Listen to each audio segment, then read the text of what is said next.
Chapter 1703, Extraordinary Tower. Chapter 1703, Extraordinary Tower. The Lost Town's unique ability was the White Tower. After Shi Feng had become the Lost Town's master, the defensive magic array protecting the White Tower also vanished. Now, the beam attacks didn't target him when he stood within 100 yards of the tower, and silver divine runes had begun to appear on the White Tower's walls, radiating faint divine might. When Shi Feng reached the tower's entrance, a translucent screen appeared before him, introducing the White Tower. Extraordinary Tower. A training tower constructed by an ancient civilization. The tower has a total of 3 floors, each providing training that is more intense than the one before. Pass all 3 floors to qualify as an extraordinary individual. Removing the seal on the first floor requires 10,000 magic crystals. Maintaining its operation costs 500 magic crystals per day. Only 100 people are allowed to train at a time. Removing the seal on the second floor requires 100,000 magic crystals. Maintaining its operation costs 5,000 magic crystals per day. Only 50 people are allowed to train at a time. Removing the seal on the third floor requires 1 million magic crystals. Maintaining its operation costs 20,000 magic crystals per day. Only 10 people are allowed to train at a time. So, I guess there's a price. Shi Feng could not help his bitter smile as he read the Extraordinary Tower's introductory text. Although he had known that the various superpowers in the past had paid a certain price to use their Lost Town's abilities, he hadn't expected the price to be so steep. The first floor's operation cost of 500 magic crystals wasn't much of a problem. It was the equivalent of charging 5 magic crystals per person per day. However, not only was the price for removing the second floor's seal 10 times that of the first floor, but its daily operation cost also increased by 10 times. This expenditure was even enough to drive first-rate guilds crazy. Furthermore, the number of training slots had been halved. It was the equivalent of charging 100 magic crystals per person per day. Meanwhile, super guilds would pale at the cost of unsealing and operating the third floor. Even a super guild would need a considerable time to accumulate the 1 million magic crystals needed to unseal the third floor, and the 20,000 magic crystal operation cost was simply outrageous. Most importantly, only 10 players could train on the third floor at the same time. Not even the current super guilds would dare to play with such a cost. It was the equivalent of spending 2,000 magic crystals for each player for a single day. Not even the word horrific was enough to describe this cost. However, after giving the matter some more thought, Shi Feng found it reasonable. If players could reach the Void Realm and the higher realms of truth by paying a few hundred magic crystals, whoever controlled this lost town would become invincible. They could pump out batch after batch of peak experts for an insignificant price. It should be known that even though super guilds had complete legacies for the realms of refinement, the number of people they train at a time was very limited. Only the most talented would be chosen. This was because the training system's cost was simply too high. It was only reasonable that the Extraordinary Tower's operation costs would be so ridiculously high. It seems that I can only activate the first floor for now. After Shi Feng finished reading the introduction, he undid the seal on the Extraordinary Tower's first floor. Although Zero Wing could not afford to unseal the second floor yet, it did not really matter. The first floor was more than enough for now. Aside from himself, no one in the guild had set foot in the realms of truth after all. By the time a considerable number of guild members had reached the realms of truth, Zero Wing would have accumulated enough magic crystals to unseal the second floor. After Shi Feng chose to unseal the first floor, 10,000 magic crystals vanished from his bag. At the same time, the Extraordinary Tower began to transform. As if the tower had awakened from its slumber, some of the divine runes on its walls brightened. The ambient mana then rapidly gathered around the tower, and more divine runes began to light up, continuously expanding its sphere of influence. Initially, the Extraordinary Tower only collected mana from its immediate area, gradually increasing that radius until it enveloped the Lost Town. It then reached past the town's boundaries to several thousand yards past the Lost Town's walls. What a powerful mana surge. Is this the Lost Town's true power? Shi Feng was greatly shocked as he watched the flowing white torrents of mana in the sky. Standing beside the Extraordinary Tower, Shi Feng could feel the mana density around him rapidly increase.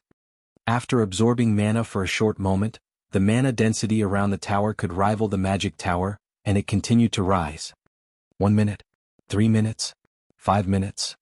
After around 10 minutes, the mana torrents began to fade. At this point, the divine runes covering the extraordinary tower shone brilliantly, giving the tower a sacred feeling. In addition, the lost town felt as if it had been resurrected as it brimmed with life. Grass, trees, and flowers grew rapidly all over the town. The mana density had also increased until it slightly surpassed the density in Stone Forest Town. One would find it very hard to believe that just some time ago the lost town had been desolate. And this transformation was only the result of unsealing the first floor. Even Shifeng struggled to believe what he was seeing. If he undid all three of the extraordinary tower's seals, what would he see then? After calming his excited heart, Shifeng entered the extraordinary tower. As Shifeng stepped through its doors, he discovered that the tower's interior had undergone quite a few changes. The first floor had felt dull and old during his previous visit, but now it looked impressive. Everything seemed to glow, and Shifeng felt like he stood in a sports arena's main hall, which could fit tens of thousands of people. Dazzling mana weapons were on display all around him. The sight was mesmerizing. God's domain's ancient civilizations were truly amazing. When Shifeng called up the first floor system interface and examined its listed contents, he was ecstatic. He had only been able to visually inspect the dark environment during his previous visit to the tower's first floor. Even so, he had counted over 10,000 mana weapons. Now that he was the Lost Town's master, he could inspect any information related to the town. What he learned about the first floor made him realize that he still underestimated the strength and foundation of the ancient civilization that had once ruled over this land. Mana weapons were extremely rare in God's domain, but the first floor hall contained 24,671 of these weapons. There were enough mana weapons here to arm a 20,000-man army. The majority of the mana weapons here were Tier 1 with 1,823 Tier 2 mana weapons, and 12 Tier 3 mana weapons. To Shifeng's surprise, there were even 2 Tier 4 mana weapons in this hall. He was utterly stupefied. Even after learning about the Lost Town's unique ability, Shifeng had thought that the Demon's Nest quest had been more trouble than it was worth. If Primordial City hadn't activated, he would never have found a way to collect 100 Darkness Stones in time. But now that he had completed the quest and inspected the Extraordinary Tower's armory, he realized the Demon's Nest quest's reward was far beyond his expectations. Tier 4 mana weapons. Although only Tier 3 players and above could equip these weapons, they'd even perform better than fragmented legendary weapons. And this tower's first floor hall actually contained 2 Tier 4 mana weapons. When the guild's experts eventually reached Tier 3, he could help 2 of them become apex experts by arming them with these weapons. The upper echelon from an ordinary guild might not realize the benefit of 2 more apex experts, but Shifeng did.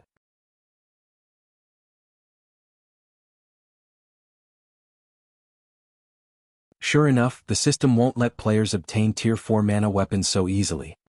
However, Shifeng wasn't particularly disappointed.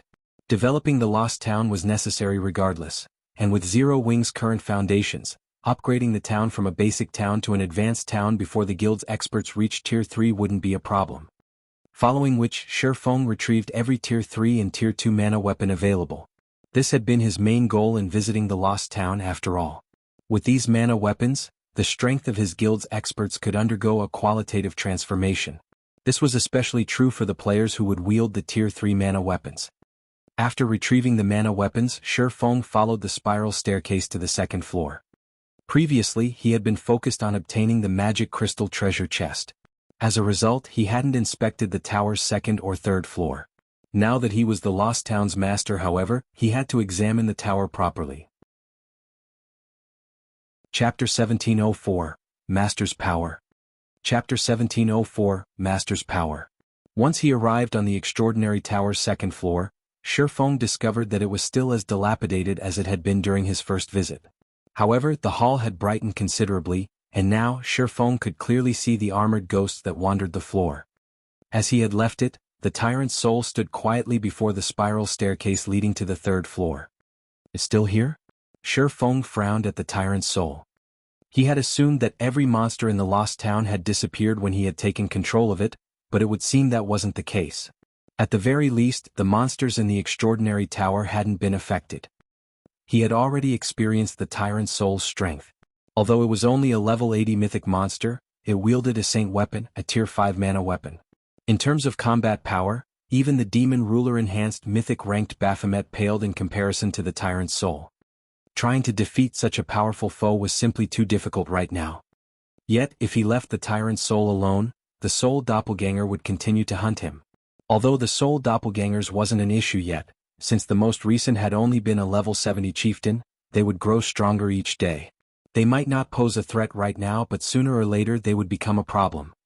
The only way to avoid the soul doppelganger's constant annoyance was to defeat the tyrant's soul. However, slaying the tyrant's soul was easier said than done. Just the fact that it was a level 80 mythic monster made it challenging enough, not to mention its saint weapon. Even a 100-man team of tier 2 experts might fail to take it down, not to mention Shurfeng. No, that's not right. This is the extraordinary tower. As the master of the lost town, every construction within the town should be under my control. The tower should not be an exception. Thinking so, Shurfeng opened the extraordinary tower system interface. In God's domain, players had full control of the buildings they owned. This meant that players had access to various functions, such as a building's governing mechanics and removing players from the building. Because of this, players in God's domain wouldn't cause trouble in other guilds and players' private properties, as doing so would put them at an overwhelming disadvantage. Without overwhelming strength, it was impossible to defeat a property's owner inside their own building. The extraordinary tower should be considered private property. It wasn't like a guild residence, which was owned by the guild, not an individual. In the case of shared properties like guild residences, the most players could do to ensure the residence's security was hire players and NPC guards to protect it. The residences didn't have an automated function to expel intruders. Sure enough, I can control the tower. Shurfeng rejoiced when he discovered that he could manipulate the extraordinary tower system interface. Immediately he retrieved the Bible of Darkness and a Summon Guard scroll. Shortly after, a Tier 3 Tomahawk Demon and Anna appeared before Shurfeng. Dealing with the 9 wandering souls would be difficult enough for the level 80, Tier 3 Demon and a Tier 2 NPC like Anna, let alone facing off against the mythic ranked Tyrant Soul. The 9 wandering souls were all level 80 Grand Lords, and if they worked together they could easily overwhelm Anna and the Tier 3 Demon. However, Shurfeng did not mind. He then instructed Anna summon her Golden Giant and Rock Guardians.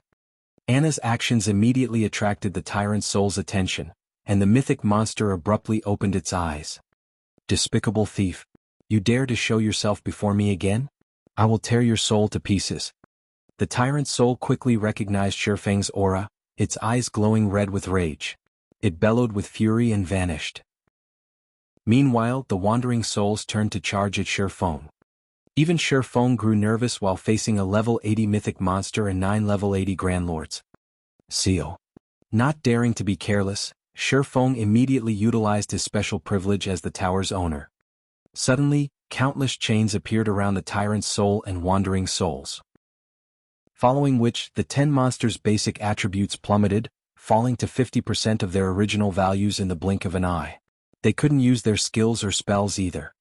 Suppressed, the Tyrant's soul was forcefully revealed. The Tier 3 Tomahawk Demon then charged at the Tyrant's soul. Seeing this, the Tyrant's soul wielded its blue lightning blade and swung it at the Tomahawk Demon's battle axe. When the two weapons clashed, a storm began to brew in the hall. The impact also forced the Tomahawk Demon to retreat by 3 steps, its battle axe slightly vibrating. Surprisingly, the Tyrant's soul had also slid back 4 steps, the lightning blade in its hands instantly shattering. Although the two monsters had only clashed once, the difference in their strengths was obvious. The Demon Ruler enhanced Tomahawk Demon definitely triumphed over the Tyrant's soul. Fortunately, the 10 rock giants were able to hold back the 10 Grand Lord ranked wandering souls by themselves. This allowed the Golden Giant to join the Tomahawk Demon against the Tyrant's soul. Meanwhile, Anna continuously bombarded the Tyrant's soul with Tier 2 spells. Naturally, Shurfeng didn't hold back either as he charged into the fight. With the Tomahawk Demon and Golden Giant serving as MTs, fighting the Tyrant's soul became very easy. Shurfeng was able to deal around -6,000 damage with his normal attacks, while his skills dealt damage in the tens of thousands. Although his damage couldn't compare to Anna and the 2 Tier 3 summon creatures, who dealt hundreds of thousands of damage, he still helped to shave away the Tyrant's soul's HP. Following which, the Tyrant's soul received a one-sided beating as its HP continued to drop. 98%. 95%.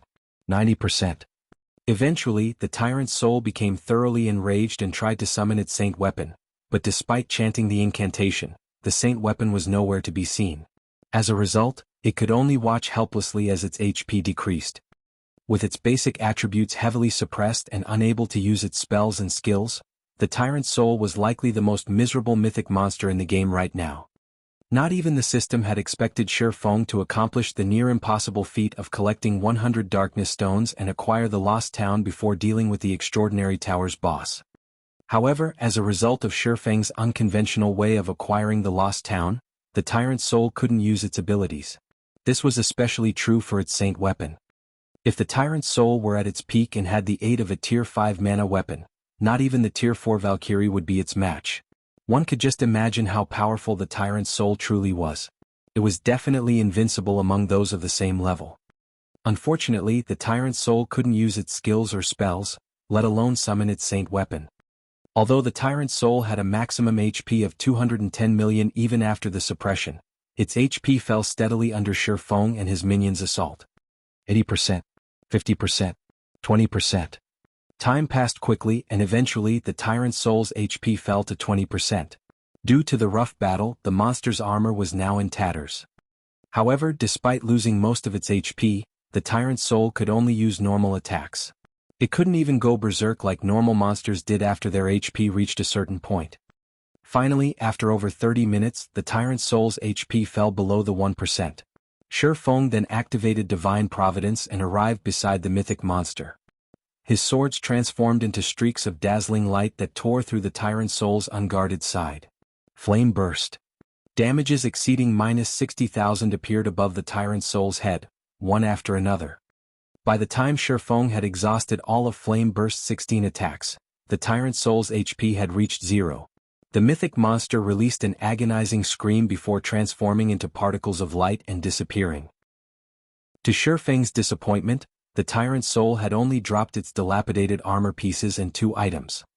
However, Shifeng heard the sound of a system notification after the Tyrant's Soul had died, and when he heard its message he was stunned.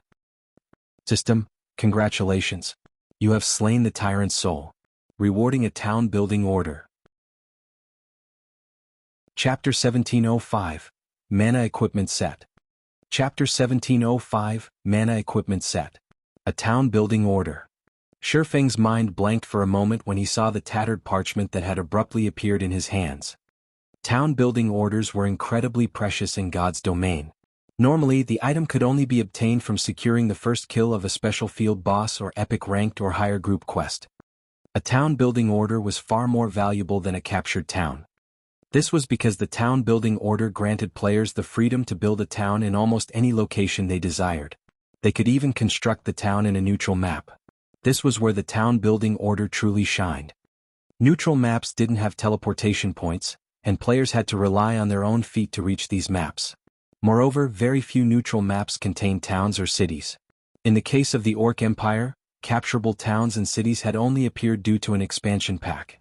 Trying to find a pre-made town to capture in other neutral maps was a dream. Of course, the Orc Empire's natural towns and cities had their flaws. They lacked some of the functions that normal guild towns and cities possessed. For example, they couldn't be promoted. Regardless of how well guilds managed these towns and cities, they would remain at the same rank they started with. Meanwhile, the town constructed with a town-building order didn't have such restrictions. It could be promoted into a city without issues. However, one had to pay a considerably higher price to use a town-building order in a neutral map. It would cost, at the very least, several, possibly dozens of times more than building a town within a kingdom or empire. This was because neutral maps were not considered safe areas. In fact, they were home to many races that were hostile to humans. Naturally, setting up a town in enemy land would be more costly.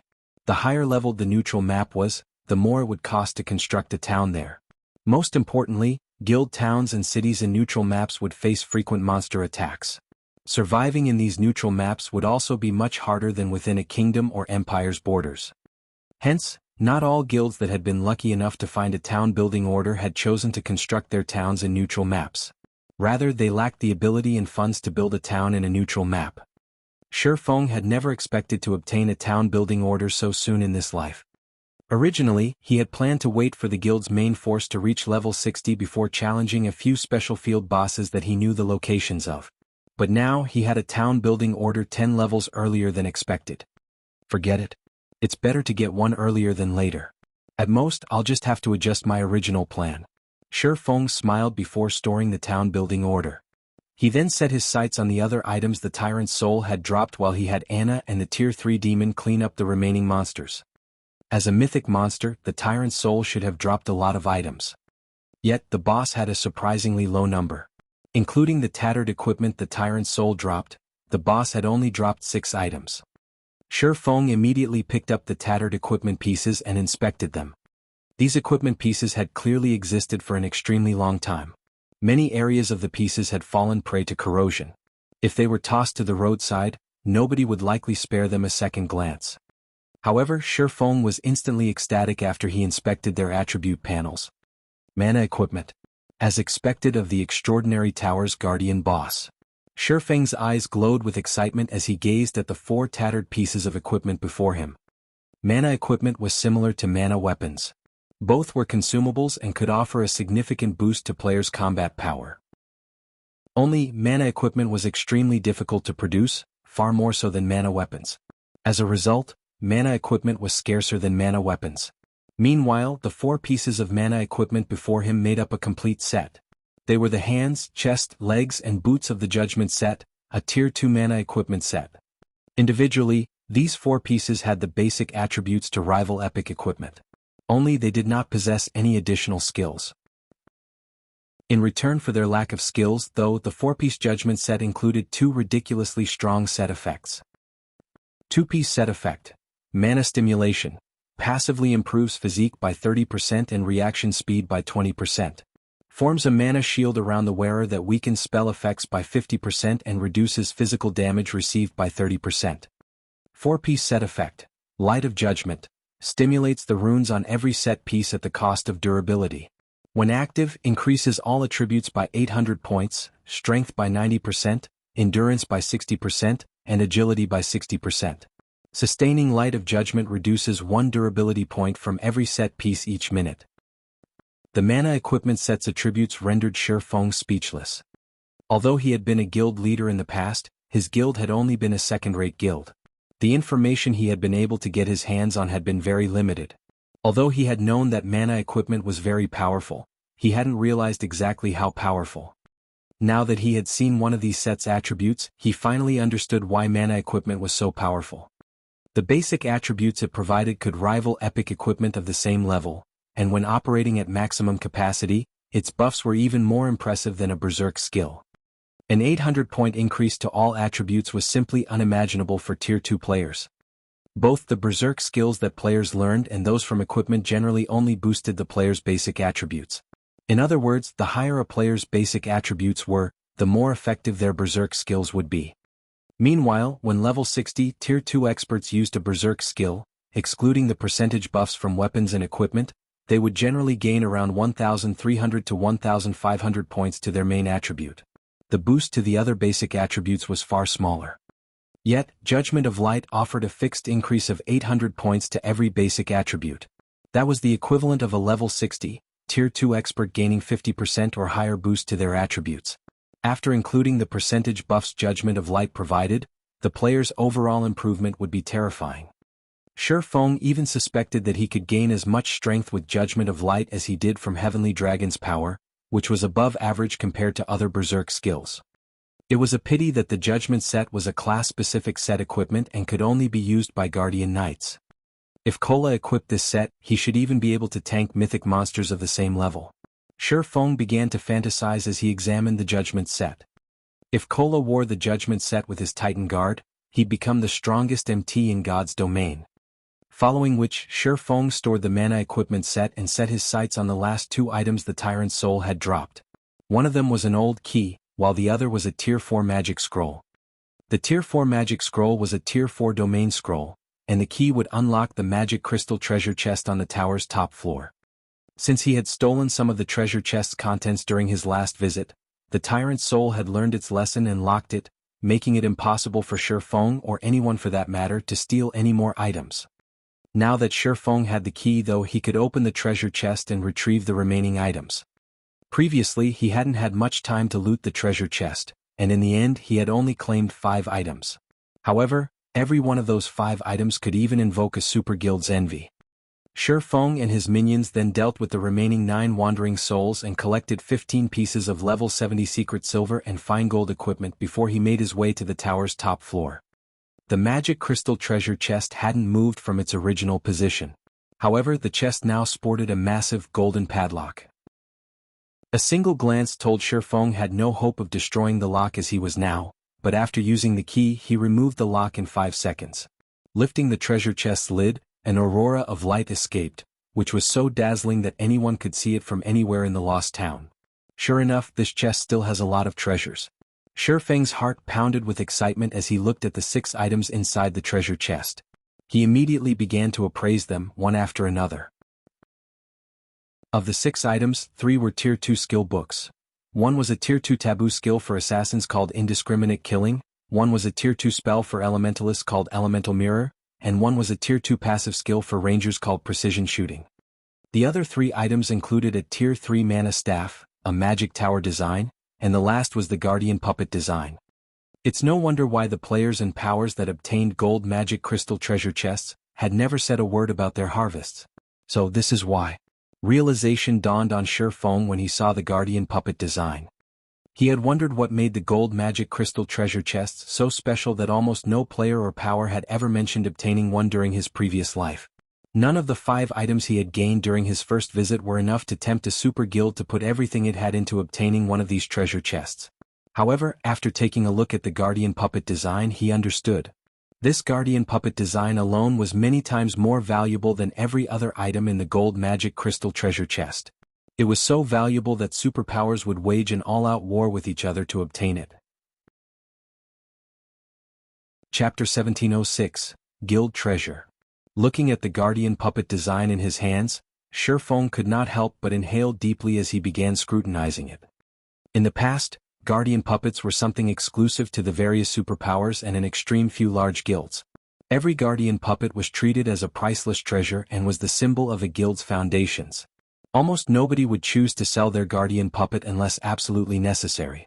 Meanwhile, the ones that got sold had been furiously contested over by countless powers.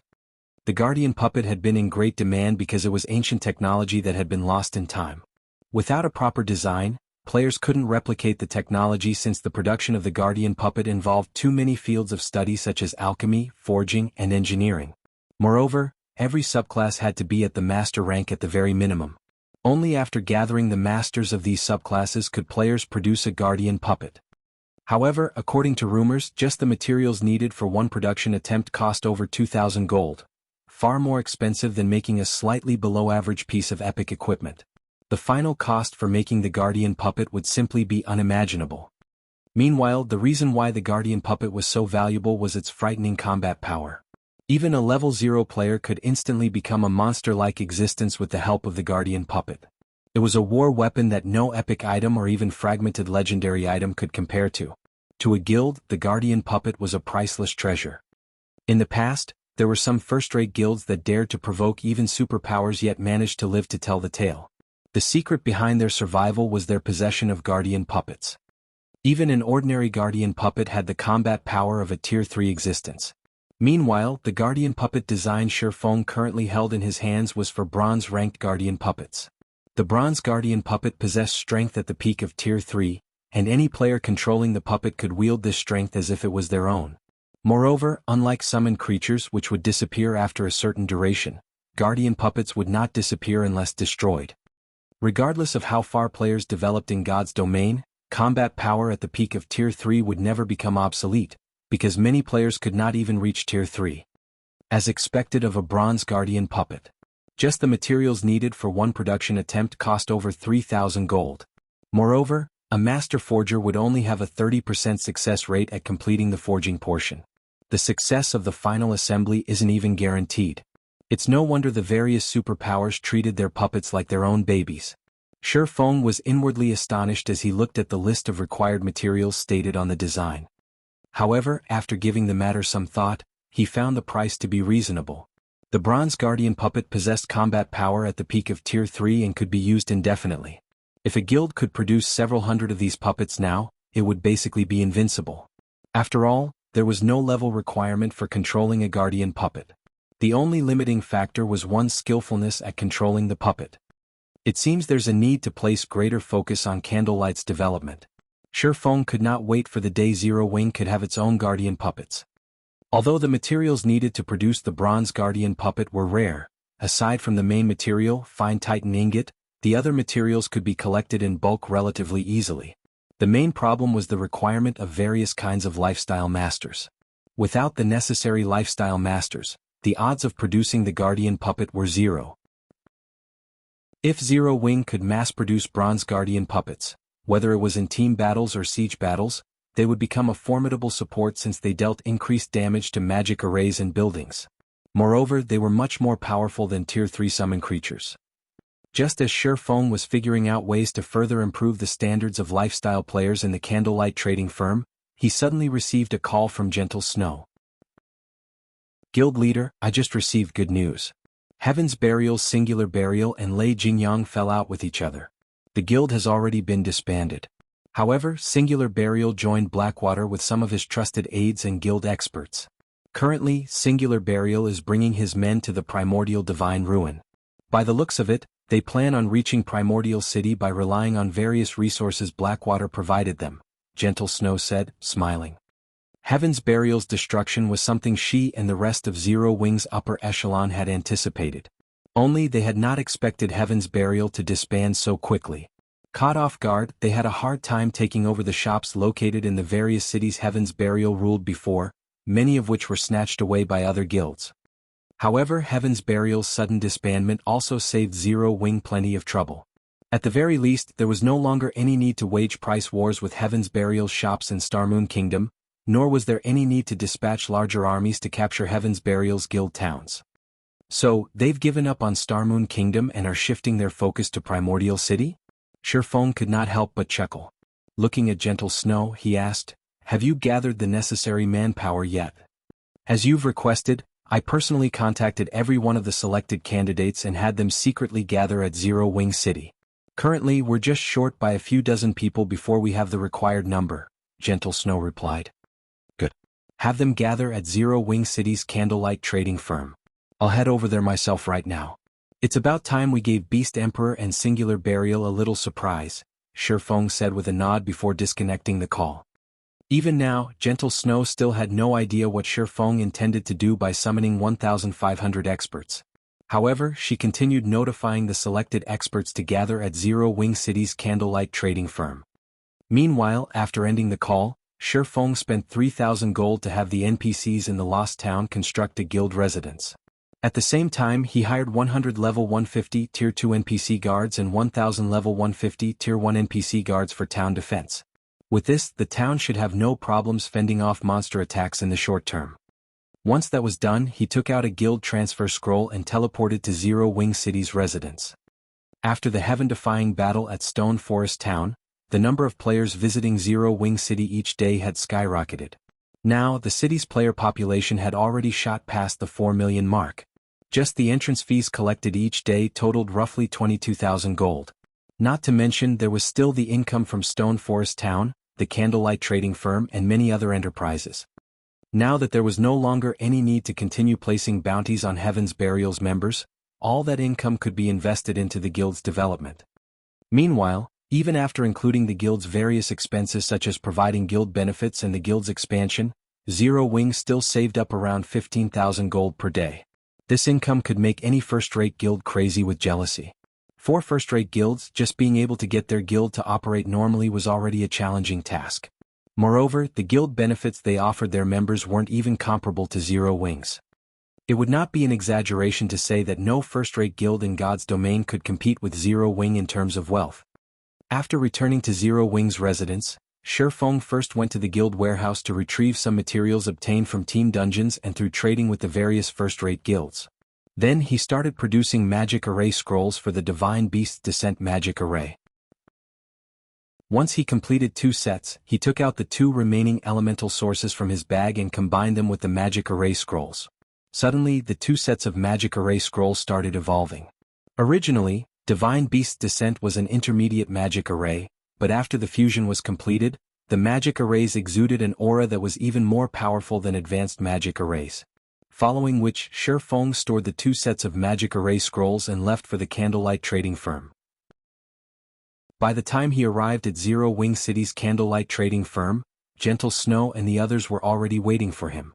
Currently, the lounge on the 2nd floor was filled with players, every one of whom was curiously wondering why their vice guild leaders had gathered them here today. However, when they saw Shi Feng, who was currently disguised as Black Flame, enter the lounge, the entire room suddenly fell silent. Guild leader? Why is the guild leader here? Were we gathered here today under the guild leader's orders? Everyone in the lounge could not help but discuss Shi Feng's sudden appearance, excited expressions on their faces. I believe you all must have heard that our brothers stationed over at the Primordial Divine Ruin have been surrounded and killed by evil demons and evil beasts. In fact, Beast Emperor, the person controlling those monsters, has even announced that Zero Wings members are forbidden from setting foot into the Primordial Divine Ruin, and any who dare do so will be killed without question. Although that place isn't our guild's territory, I feel that we should still make a response. Hence, I have gathered you all here today so that we can prepare a surprise for Beast Emperor and his allies. We are going to destroy every evil beast and evil demon present near the Primordial Divine Ruin. We will let the various major powers know that Zero Wing is not a pushover. When Shi Feng was done speaking, gasps filled the entire venue. Even Gentle Snow and Aqua Rose, who stood beside Shi Feng, could not help but turn to look at their guild leader, both of them thinking that Shi Feng had lost his mind. Destroy every evil beast and evil demon present near the Primordial Divine Ruin? How can such a feat possibly be accomplished? Chapter 1707, Tier 2 Legion. Chapter 1707, Tier 2 Legion. The silence persisted for a short moment before a commotion erupted inside the lounge. Everyone felt that Shi Feng's intentions were too crazy. Setting aside how many evil beasts and evil demons were present around the Primordial Divine Ruin, just the mythic evil beasts and mythic evil demons, there would be more than enough to annihilate their team of 1,500 players. Not to mention they were attacking in enemy territory, which meant plenty of enemy reinforcements. I'm sure you all are worried and afraid. If you feel that you are not up to it, you may leave. I won't force any of you to take part in this operation. After all, the operation this time is indeed very dangerous. If you wish to take part in it, though, come to me to register. Note that you will also have to sign a confidentiality contract to take part in this operation, Shi Feng said in a calm tone after carefully observing everyone present. The reason why Zero Wing was contesting with other guilds over various resources was to provide its members with better benefits. Meanwhile, the majority of the resources obtained would go to elite and core members of the guild. If the guild's core members were not even willing to put themselves at risk for the guild, then when the guild faced greater pressure in the future, nobody would know what kind of actions these core members would take. Thus, there was naturally no need for the guild to continue nurturing such ungrateful core members. Previously, when Zero Wing was still in its infancy, he could tolerate feeding the guild's elite and expert members without asking much in return. However, now that Zero Wing was no longer in its infancy and had already stepped onto the path of becoming a superpower, the guild would need much more resources than before to continue developing. His latest acquisition, the Lost Town, only made the guild even more desperate for resources. Now he could neither afford nor tolerate having freeloaders in his guild. Hence, there was a serious need to adjust the way the guild operated. The first thing he was going to change was how benefits were offered to guild members. A guild member's contribution would now also be an important criterion in deciding what kind of benefits they would receive. Strength was no longer the only determining factor. The more a person contributed to the guild, the more returns they would receive. In the past, many large guilds had failed to pay attention to this aspect and simply focused on recruiting strong players without bothering with whether those players were truly loyal to the guild or not. As a result, when the guild faced an insurmountable foe, it crumbled even before the battle had begun. In contrast, some small guilds with average strength were able to unite their members to fight against first-rate guilds and maintain a considerably large territory for themselves. Shi Feng planned to institute the changes starting with this operation. After he was done speaking, everyone present fell into a daze for a while. At this time, Gentle Snow, Aqua Rose, and the other core members in the upper echelon of the guild quickly realized what Shi Feng was trying to do. Hence, they kept their mouths shut and quietly watched from the sides. We'll definitely get ourselves killed by going over there. Wonderful. I've been itching to let those bastards know Zero Wing's amazingness. Guild leader, just give us our orders. For a time, everyone present discussed among themselves. The members of the guild's main force then went up to Shifeng to register. Only a small number of players that were recently promoted into Dark Gods members hesitated over their decision. After the registration process continued for around a dozen minutes, Gentle Snow and Aqua Rose could not help but breathe out a sigh of relief. Of the 1,500 players they gathered, over 1,400 had registered to join the operation, with only several dozen players declining. However, this situation also served as a stern reminder to the two of them. The players they had gathered here today were all experts who they believed were trustworthy, yet there were still some people that had betrayed their expectations. If they were to conduct such a test for the other expert and elite members, the percentage of those who would abandon the guild during its time of need would most likely be much higher. Meanwhile, many more expert and elite players would be joining the guild in the future. There are over 1,400 people remaining? Shifeng was quite satisfied with this outcome, which could also be considered the result of the past few selections Zero Wing had conducted. Not to mention, most of the members that chose to abstain from the operation this time were mainly recent recruits. Following which, he turned to look at Aqua Rose and Gentle Snow and said quietly, "From today onward, start restructuring the guild ranks. Regardless if one is an expert member or an elite member, their positions are not fixed. If members fail to obtain a sufficient number of guild achievements and guild contribution points corresponding to their rank each month, they'll be demoted by a rank. I don't care how strong they are, they can be demoted all the way to a guild reserve member and eventually kicked out of the guild." Upon hearing Shifeng's words, Gentle Snow and Aqua Rose nodded in agreement, both of them thinking that it was about time for them to make new guild regulations. After all, the current Zero Wing was no longer the same Zero Wing as before. Previously, as Zero Wing was lacking manpower and was constantly waging war with other guilds, they had no choice but to offer excellent and tempting benefits with lax conditions in order to keep the guild alive. In contrast, first-rate guilds got to develop in a stable environment for long periods. Not only were their rules and regulations clearly defined, but their contribution and achievement systems were also perfected. This allowed them to prevent freeloaders from appearing in their guilds. After everyone signed the confidentiality contract, Shifeng distributed Tier 2 mana weapons to all the Tier 1 players present. As for Aqua Rose, Gentle Snow, and the other Tier 2 experts there, Shifeng handed them Tier 3 mana weapons. This situation stupefied Shadow Sword, who currently wielded the Tier 3 mana weapon Edgeless Blade. He had experienced the strength of a Tier 3 mana weapon for himself. Even if he simply wielded the weapon normally, he could exert power at the Tier 3 standard. If he pushed the weapon to its maximum potential, then he was basically an unstoppable god of slaughter. Meanwhile, for the operation this time, a total of 12 Tier 2 players would be taking part in it, yet Shifeng had actually given every one of them a Tier 3 mana weapon. Shadow Sword found this situation to be simply incredible. However, the most frightening matter would still have to be the fact that every one of the Tier 1 experts present received a Tier 2 mana weapon. That was over 1,400 players they were talking about. In other words, at this moment, Zero Wing had essentially gained an additional 1,400 plus Tier 2 experts. With the correct conditions, a 100-man team of Tier 2 experts could definitely raid a mythic boss of the same level. Meanwhile, like Shadow Sword, after Aqua Rose and the others took a look at the attributes of their respective Tier 3 mana weapons, they were similarly dumbfounded. "Guild leader, did you raid the armory of a kingdom? We won't get hunted by some kingdom's army, right?" Blackie could not help but gulp nervously as he looked at the Tier 3 mana staff he held, which completely surpassed his epic rank staff in terms of raw power. The other Tier 2 experts nodded their heads, seconding Blackie's words. They never thought that their guild actually possessed such a hidden hand. Even those in the upper echelon like themselves were utterly clueless about this.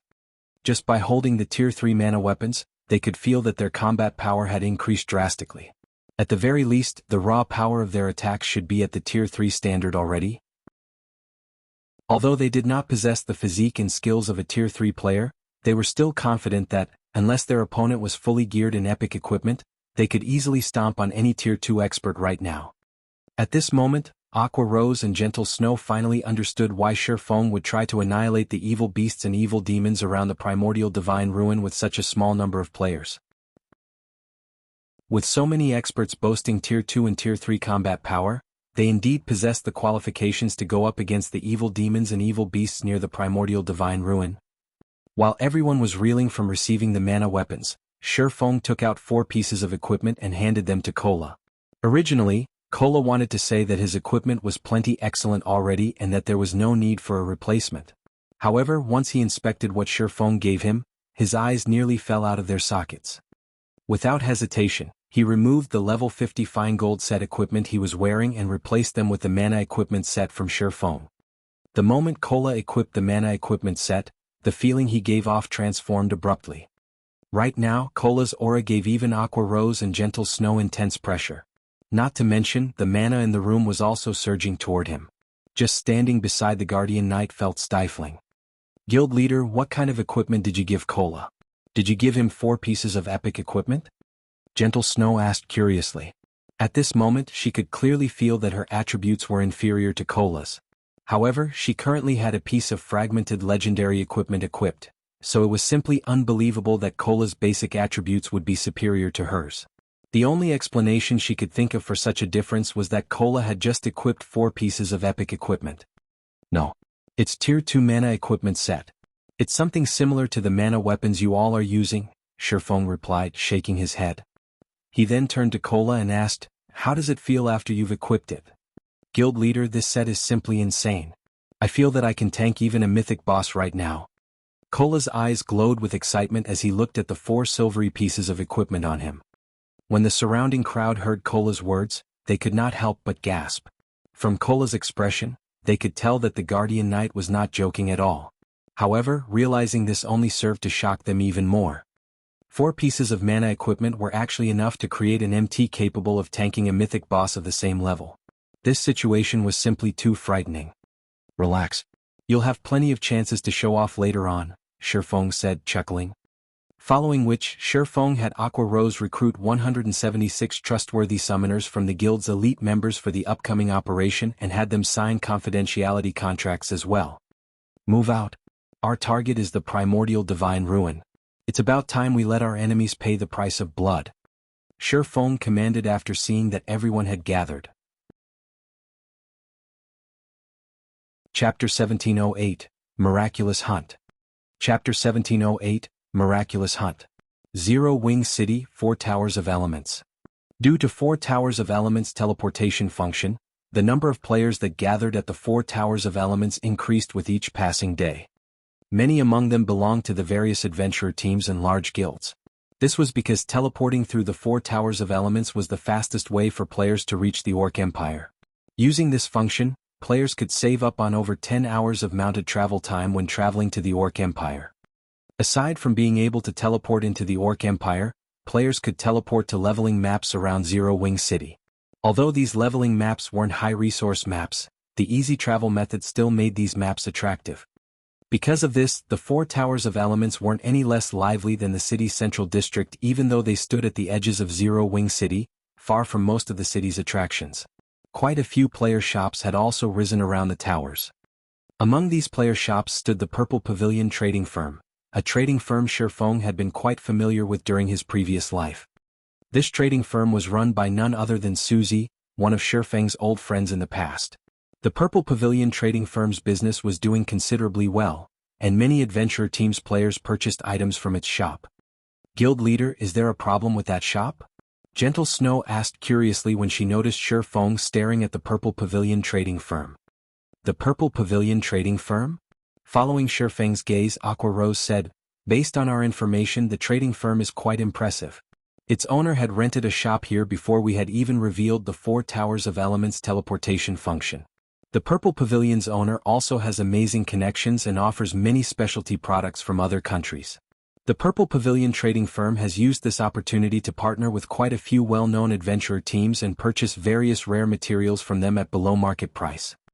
Right now, excluding the trading firms operated by the various large guilds, the Purple Pavilion Trading Firm ranks among the top 5 in Zero Wing City. However, based on our investigations, Purple Pavilion doesn't have a powerful backer. As a result, certain major trading firms have begun to take action against Purple Pavilion in secret. When Gentle Snow and the others heard Aqua Rose's explanation, they could not help but view the Purple Pavilion Trading Firm's owner in a new light. In God's domain, the competition between trading firms was just as intense as that between guilds.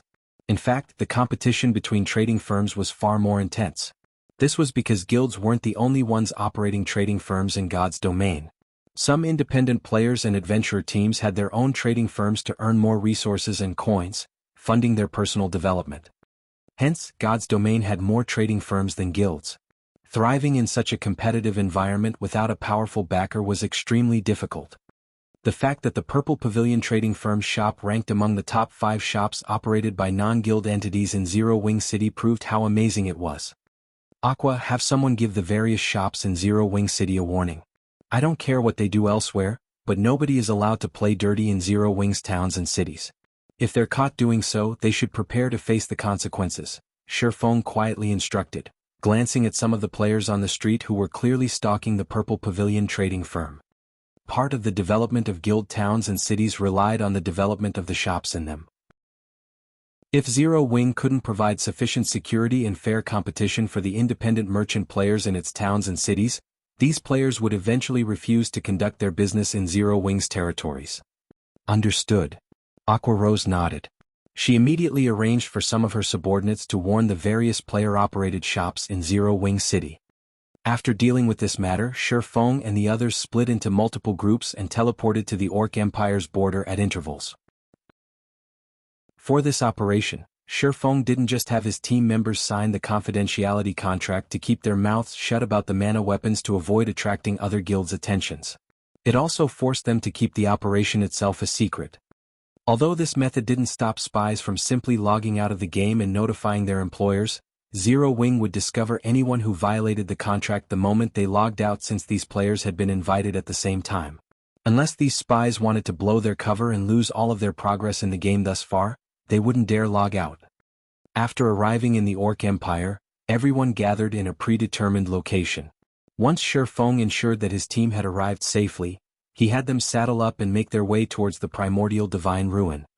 Each of these players was either an elite or expert in Zero Wing, so they all had their own guild mounts. A legion of majestic thunderwolves quickly traversed the Orc Empire's barren lands, and as it passed, the areas it left behind looked as if they had been ravaged by a powerful storm. However, even amongst this legion of majestic beasts, Shifeng's demonic flame tiger stood out like a sore thumb. Although the demonic flame tiger had shrunk to 3 meters in height after its evolution, eye-catching, pitch-black flames and arcs of silver electricity danced along its paws. The demonic flame tiger also radiated an aura that rivaled that of a high lord. It was difficult not to notice the beast. When other players encountered Zero Wing's legion, they grew nervous. This was because the orcs in the Orc Empire also rode gigantic battle wolves and battle tigers. At first, these players assumed that the Orc Empire's armies had ambushed them, and they had nearly turned and fled. However, after getting a closer look, they realized that the mount's riders were human, not robust orcs. Seeing this, they relaxed and sighed with relief. Crap. Who are those people? Almost all of them are using the same type of mount. Don't they look like Zero Wing's Thunderwolves? Those Thunderwolves are seriously cool. I wish I had one. Zero Wing? That shouldn't be possible. Those players are heading toward the primordial divine ruin, which is surrounded by evil beasts and evil demons. If they are Zero Wing's members, aren't they just heading towards their deaths? Could Zero Wing be trying to force their way into the ruin? That's impossible, right? There are more than 100,000 evil beasts and evil demons at the ruin. They'd even wipe out an army of several thousand experts in the blink of an eye. If not for that beast emperor wanting to avoid provoking every major power in the Orc Empire, he could easily stop anyone from entering the primordial divine ruin with his monster army. Zero Wing shouldn't be underestimated either. The guild had already defeated Heaven's Burial's evil demon army. I've watched the recordings of that battle. Zero Wing had even faced down mythic-ranked evil beasts and demons. Didn't you see Zero Wing summon those mythic monsters? There's no way Zero Wing can summon such powerful monsters again easily. The players that noticed Zero Wing's force discussed the guild's actions heatedly. News that Zero Wing had dispatched a force to the primordial divine ruin quickly spread.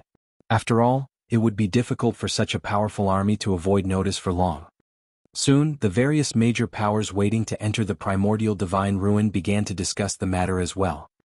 Zero Wing is taking action so soon. Is Zero Wing insane? Don't they know that there are over 100,000 evil demons and evil beasts guarding the primordial divine ruin? Zero Wing's actions confused all of the various large guilds' upper echelons. Brother Singular, like Beast Emperor has said, Zero Wing really couldn't hold back and has come running to us on its own. This is a good opportunity for us to take our revenge, Falling Fire said, a cold glint flashing in his eyes as he read the report his subordinate just sent him. We only lost because we didn't fully understand Zero Wing and fought them on their home turf. However, our battlefield will be set in the Orc Empire this time. We also have 8 mythic monsters under our command. Even if Zero Wing can summon more of those high demons to suppress our mythic monsters, we'll have plenty of Grand Lords and Great Lords to spare. We can annihilate this Zero Wing forces. Zero Wing. Singular Burial gnashed his teeth in anger when he heard the mention of the guild. His eyes turned bloodshot and he growled, I won't let any of your members return alive this time. Zero Wing had thoroughly destroyed Heaven's Burial in their last battle. All of the time and effort he had invested in his guild's development had gone to waste just like that. Now hatred for Zero Wing consumed his thoughts. The evil demons and evil beasts encircling the primordial divine ruin were a suggestion he had made to Beast Emperor. He had done so to cause as much trouble for Zero Wing as possible, impeding the guild's development. As soon as Singular Burial finished speaking, a spatial gate opened above him. Once the spatial gate opened fully, cloaked figures atop mounts jumped out, one after another. When these cloaked figures landed, everyone recognized the mounts as Zero Wing's Thunder Wolves. What's going on? Zero Wing's members actually dare to charge straight into the evil demons and evil beasts' encirclement? Are they seeking death? Everyone gaped at Zero Wing's members when they realized who had emerged from the spatial gate. They had assumed that Zero Wing was simply putting up a strong front by marching into the Orc Empire. Even if Zero Wing truly intended to take action, the guild would employ hit-and-run tactics and target small groups of evil beasts and evil demons at most. However, the fact that Zero Wing's members had jumped straight into their enemies' ranks via a spatial gate left them utterly baffled. Before anyone could react, Shifeng's gaze shifted toward the nearby Blackwater members. Kill them. Chapter 1709, Might of One Hit. Zero Wing's sudden appearance had shocked the players at the primordial divine ruin. Shifeng's command to attack Blackwater's members only intensified their surprise. This is crazy. Zero Wing must be insane. They've actually barged into the evil demons and evil beasts' encirclement to attack Blackwater? The members from the various major powers and adventurer teams were stupefied as they watched Zero Wing's members charge into Blackwater's on their mounts. At a glance, it was clear that Zero Wing had dispatched less than 2,000 members to the primordial divine ruin. Even if all of them were experts, Blackwater's forces weren't to be trifled with. Although Blackwater had recently suffered a major loss, it had recruited many of Heaven's Burial's expert and elite members. The guild had sent 4,000 experts and 6,000 elites to the ruin this time, and the lowest leveled among them was level 49. Every one of these 10,000 players also wore top-tier equipment. An army of fewer than 2,000 experts stood no chance against Blackwater's forces. Moreover, the evil demons and evil beasts currently surrounded the primordial divine ruin. It wouldn't be long before these monsters arrived to support Blackwater's army. Zero Wing would have more opponents than just Blackwater's army. They would have to face 100,000 plus monsters as well. While the various large guilds wondered why Zero Wing had enacted such a ludicrous plan, the guild's mounted forces had almost reached Blackwater's members. Bastards! Falling Fire cursed as he commanded his players to fall into formation. Fortunately, the players Blackwater had dispatched to raid the primordial divine ruin were all well trained, and the 10,000-man army quickly took up arms. The 500-plus shield warriors and guardian knights formed 2 rows at the front, raising their shields as they prepared to stop their enemy's advance. Meanwhile, the clerics, oracles, and druids at the rear of the army began to cast their buffs on the army's MTs. Now, the 2 human walls formed between the army and Zero Wing's members could even stop dozens of great lords of the same level, not to mention charging players. Meanwhile, the ranged forces between the shield warriors and guardian knights began to cast their offensive spells.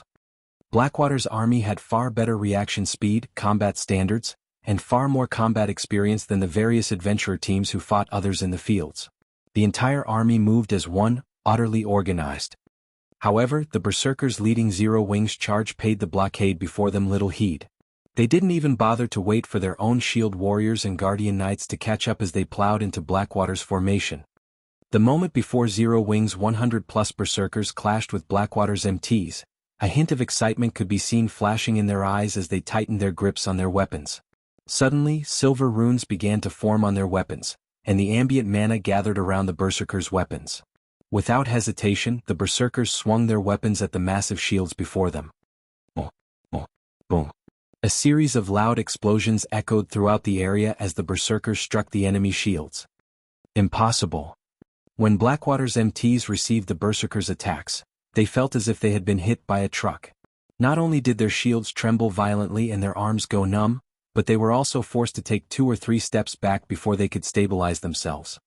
However, before these MTs could regain their postures, Zero Wings berserkers swung their weapons again, forcing these MTs backward once more.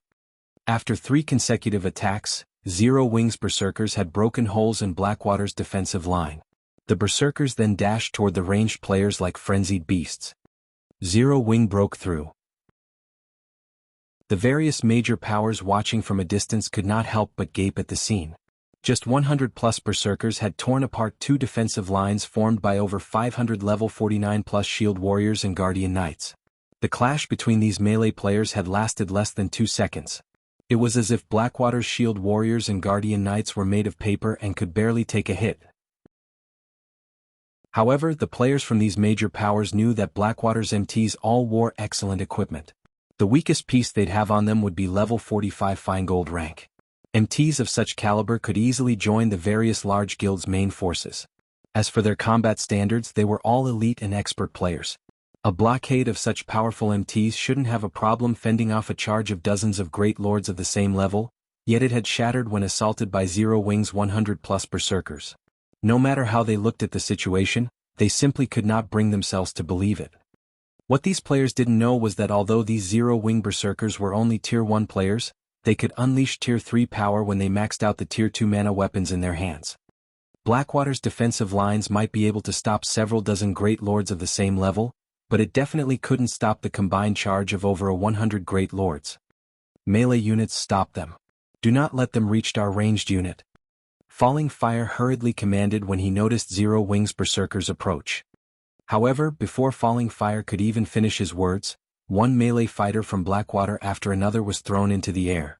Even when Blackwater's level 50 berserkers tried to stop Zero Wings berserkers, the latter easily pushed them back. They lost a significant amount of HP when they crossed blades with Zero Wings berserkers. After repulsing Blackwater's melee players, Zero Wings berserkers charged toward Blackwater's ranged force like a sharpened sword. The berserkers blocked the incoming ranged attacks with little to no effort. In contrast to Blackwater's pitiful ranged attacks, the attacks Zero Wings' several hundred ranged players launched were basically unstoppable. When Blackwater's MTs tried to block these incoming attacks with their shields, their defensive postures shattered under a single blow, rendering them helpless against the following ranged attacks. Every ranged attack that struck an MT directly dealt over -20,000 damage, and Zero Wings players only needed 3 ranged strikes to kill a Blackwater MT. Blackwater's healers hadn't even had enough time to save their allies. The difference between each side's healers was jaw-dropping. When Blackwater's healers cast healing spells with 1 or 2 second channeling times, the spells would restore around 10,000 of the target's HP. In contrast, when Zero Wings healers used the same healing spells, their targets recovered nearly 20,000 HP. Meanwhile, Blackwater's ranged classes only dealt around -10,000 HP when they struck Zero Wings berserkers on a direct hit, and the best among them only dealt around -13,000 damage. Zero Wings healers could easily restore whatever HP their berserkers lost. The difference between the two forces was clear for all to see after the battle continued for a short moment. Like a group of ferocious beasts, Zero Wings members devoured the lives of Blackwater's players, forcing Blackwater to retreat, again and again as the army began to show signs of crumbling. The spectating crowd was dumbfounded. No matter how they thought about it, Blackwater should have had the upper hand, yet Zero Wing had an absolute advantage over its army.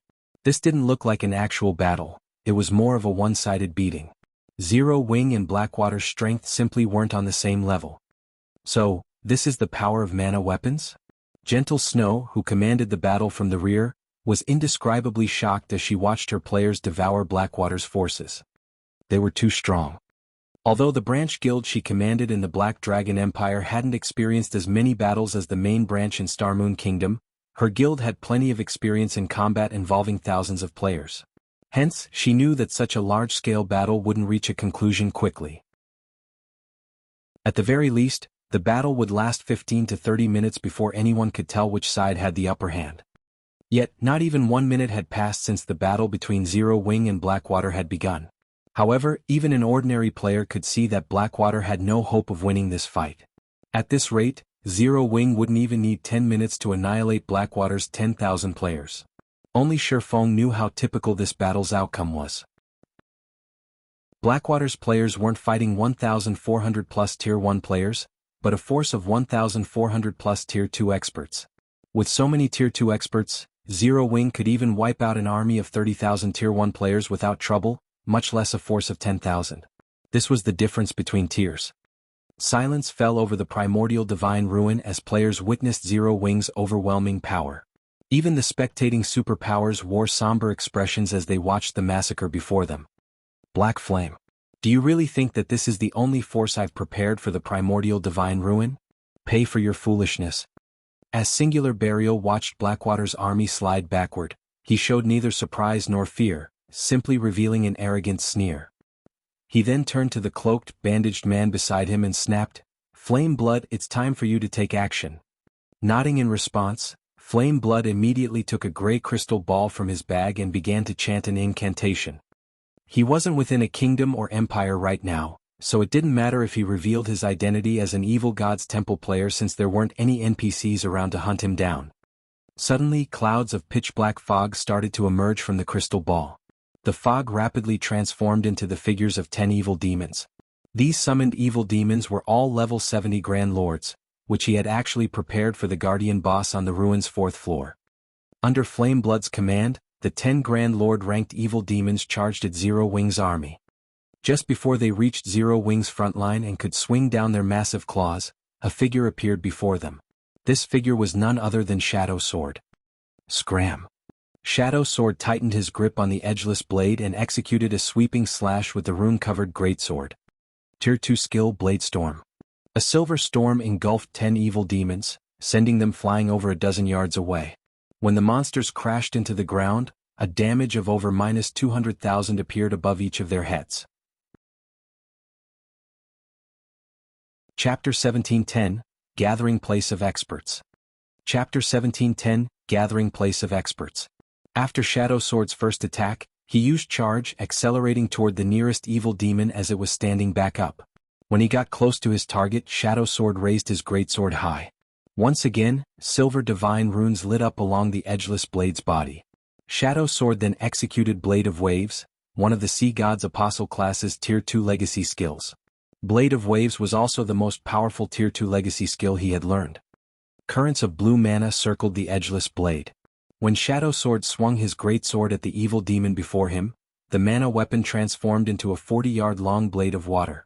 Players in the distance only saw a dark blue horizontal wall suddenly bisect the battlefield. -513,842. A frightening amount of damage appeared above the evil demon's head when the water blade cut through its body. The blade also slammed into other players, and whether they wore plate armor or cloth, all of their HPs plummeted to 0. Their cleaved bodies then transformed into particles of light and disappeared from the battlefield. After the attack, the evil demon that took the hit fell into a heavily injured state, his combat power drastically decreasing. The surrounding Blackwater members expressed their shock and terror when they saw this. Strong. Too strong. Not only had Shadow Sword repelled 10 Grand Lord-ranked evil demons with one attack, but his follow-up attack had also heavily injured 1 Grand Lord-ranked evil demon and killed over a dozen players. Even Shield Warriors and Guardian Knights had died instantly. How is he so powerful? Confusion filled the experts from the various major powers as they watched Shadow Sword from a distance. Even if Shadow Sword were a Tier 2 Berserker and had used a Berserk skill, his damage should not have been so frightening.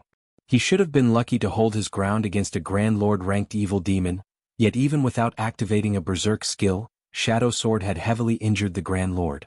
This utterly destroyed their understanding of Tier 2 classes' combat power. Damn it. Flame, split the other evil demons up and have them attack independently.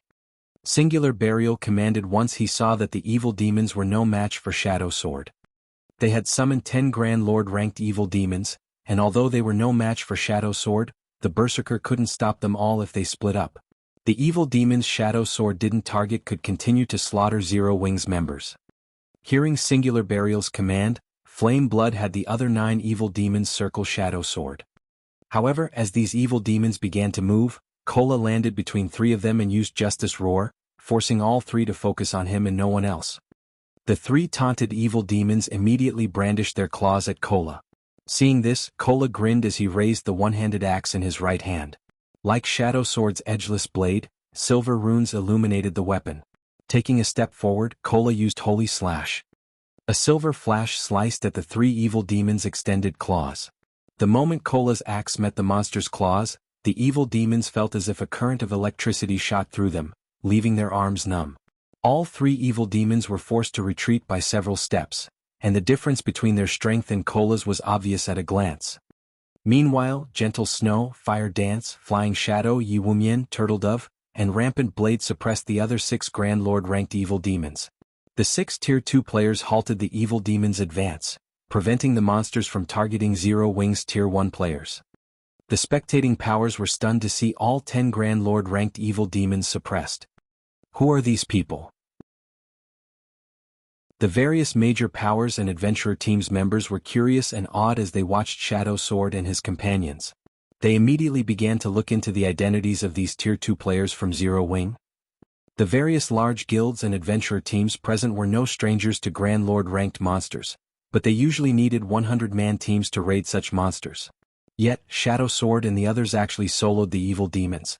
Moreover, they had the upper hand in the battle. This was simply unbelievable. The moment these various powers received their investigations results, they were flabbergasted. Aside from Gentle Snow, the other Tier 2 players were practically unknown in God's domain. Although these players had shown up in Zero Wing's past battles, none of them had ever displayed such frightening power. Because of this, the players from these major powers and adventurer teams began to wonder if Shadow Sword and the others had deliberately hidden their strength all this time. But after today, there was no doubt that these players would become famous in God's domain. Their performance today was simply too shocking. While Shadow Sword and the other Tier 2 players suppressed the Grand Lord-ranked evil demons, Zero Wing's other members were free to slaughter Blackwater's players without worry. Aqua Rose, Blackie, Violet Cloud, and Alluring Summer in particular, struck like humanoid defense turrets. All 4 of them wielded Tier 3 mana staffs, which allowed their spells' power to rival Tier 3 spells. Against Tier 1 players, these spells were one-shot, one-kill attacks. Not even blocking these spells could save the targeted players. When the 4 used AoE spells, each of their attacks could slay dozens of players. Of those present, only Blackwater's Tier 2 experts barely survived Aqua Rose and the others' attacks. However, none of them could approach the 4 casters either, since doing so would be suicidal. As he watched the one-sided battle, Singular Burial's complexion turned ashen, and the corner of his eyes twitched. He had visited the primordial divine ruin this time with his closest aides and experts that had originally belonged to Heaven's Burial. These players were supposed to serve as the foundation of his rise through Blackwater. Now that Zero Wing's members had massacred his subordinates, his chances of rising in his new guild had significantly decreased. Although he wanted to do something to stop the massacre, he had enough trouble with the level 50 youth before him. No matter how he struggled, he couldn't get past the youth's defense. To make matters worse, his opponent was only a Tier 1 Berserker, while he was a bona fide Tier 2 Ranger. Yet, the Berserker's Tier 1 skills had actually repelled his Tier 2 skills. This maddened Singular Burial. On the other hand, Yu Zipping, also known as Silent Blade, grew increasingly excited as he fought Singular Burial. He had never felt this wonderful before. The combination of a Tier 2 mana weapon and the level 50 magic light set had granted him an absolute advantage in basic attributes over his opponent. From time to time, he even caught Singular Burial by surprise when he used his mana weapon's ability. In addition, through his battle with Singular Burial, someone who had entered the refinement realm long ago, Yu Zipping was able to recognize many of his flaws. If not for his advantage in basic attributes and Tier 2 mana weapon, the enemy ranger would have likely killed him already. Guild leader, these people from Zero Wing are too powerful. At this rate, we'll be wiped out before the evil beast army arrives. Daybreak Fog, who was similarly entangled in a fierce battle, told Singular Burial anxiously through a private chat. Hearing Daybreak Fog's worry, Singular Burial glanced at Blackwater's members, who were continuously slaughtered. Suddenly, a sense of helplessness doused the killing intent burning in his heart. However, just as Singular Burial was about to respond, he noticed a black figure weaving across the battlefield and killing Blackwater's experts with inhuman speed. The figure moved so quickly that by the time Blackwater's experts noticed someone before them, a blue flash filled their vision. Once the blue flash disappeared, the targeted experts collapsed lifelessly to the ground. Black Flame. Singular Burial bellowed with rage, a gut-twisting envy filling his heart as he watched the rapidly moving black figure. Zero Wing was clearly a guild that had been established without a background or backers, yet the guild had gained one powerful expert after another. Fire Dance, Shadow Sword, Flying Shadow, Cola, Violet Cloud, Alluring Summer. Even super guilds sought to recruit these experts, yet they had gathered in Zero Wing. Moreover, the unknown berserker youth before him also possessed immense talent. Singular Burial could not understand why so many obscure experts had gathered in Zero Wing, yet he had failed to recruit even one such expert for himself. While Singular Burial screamed his lungs out, Shifeng vanished from the battlefield. In the next moment, Shifeng reappeared before Singular Burial. Singular Burial, your era has ended. Shifeng growled as he swung down his sacred sword. Although Singular Burial had responded quickly, Shifeng's appearance had been too abrupt. Even though he had immediately thought of using the Ranger class's escape skill to put some distance between himself and Shifeng, in the face of the Tier 2 taboo skill Instant Strike, he was a split second too slow to get away. After receiving the one attack, Singular Burial's HP, which was over 50,000, instantly fell to 0. Chapter 1711, Blackwater defeated. Chapter 1711, Blackwater defeated. When Singular Burial reluctantly collapsed and dropped an icy blue longbow on the battlefield, the surrounding Blackwater members were dumbfounded and turned to stare at Shifeng. A moment ago, Singular Burial had 100% of his HP, yet after one of Shifeng's attacks, the Ranger had lost it all. Suddenly, a chilling sensation assaulted Blackwater's members. If even a Tier 2 player like Singular Burial could not withstand a single hit from Shifeng, it went without saying Shifeng could kill Tier 1 players like them with a casual swing of his blade too. Black Flame. Falling Fire's expression darkened as he glared at Shifeng. His combat standard was recognized as one of the best in Blackwater.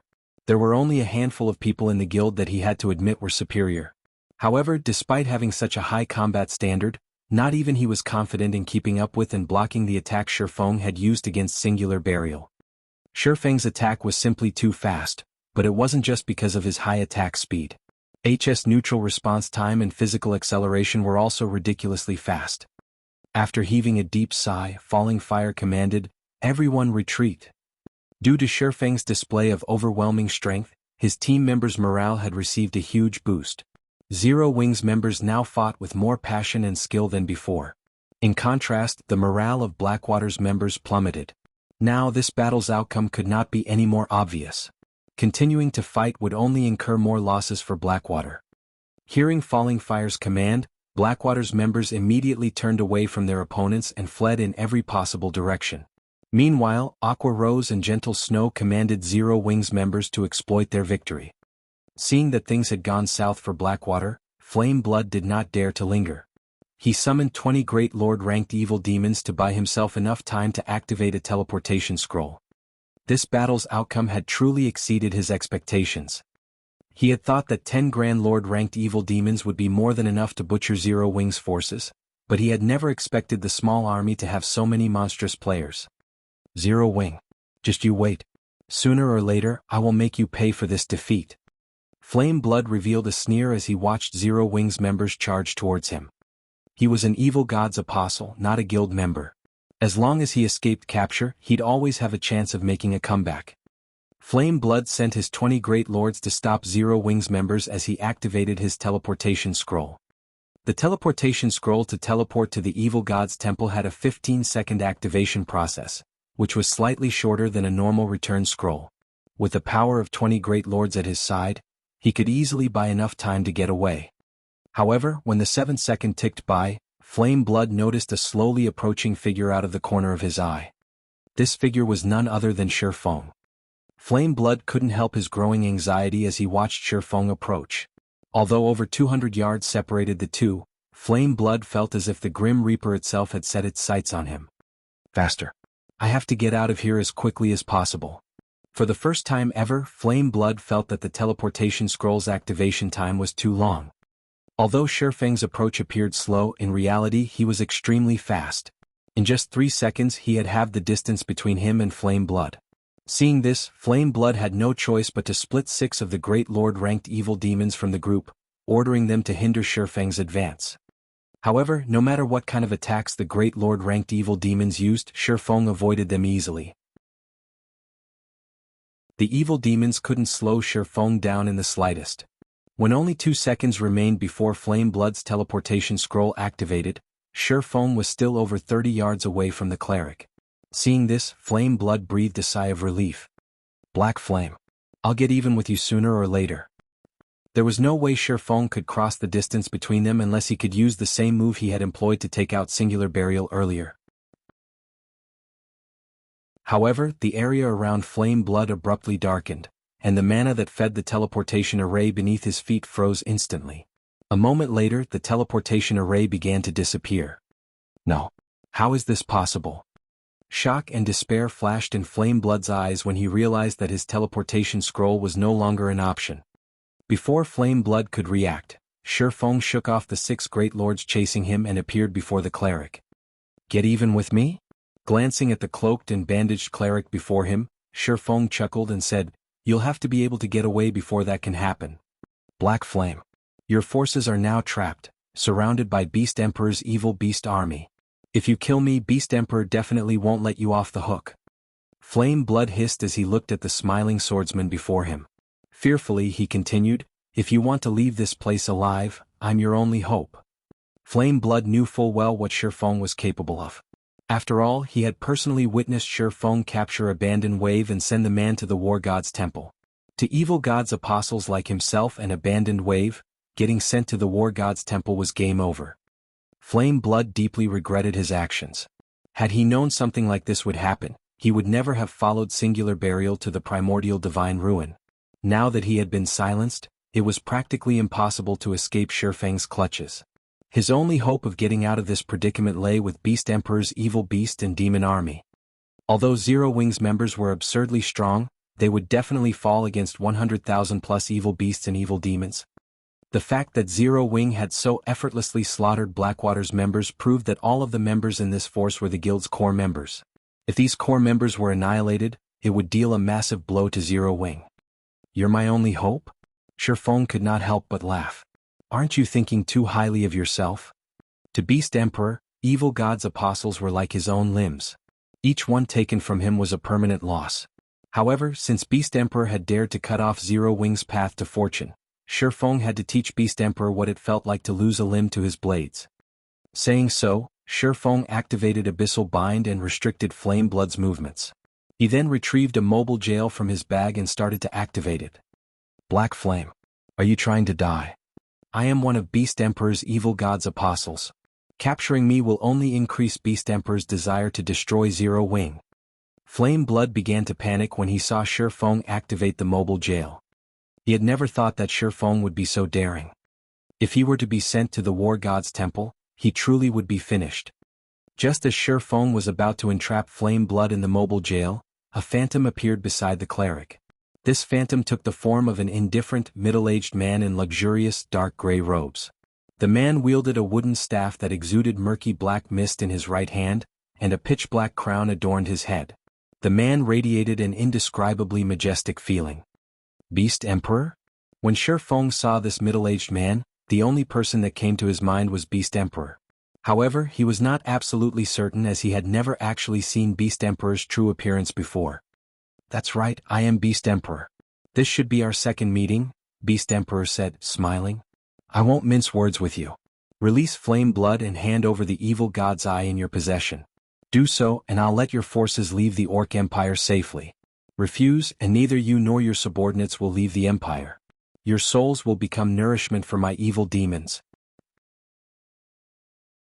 As soon as Beast Emperor finished speaking, the players at the Primordial Divine Ruin noticed a large group of evil beasts and demons approach on the distant horizon.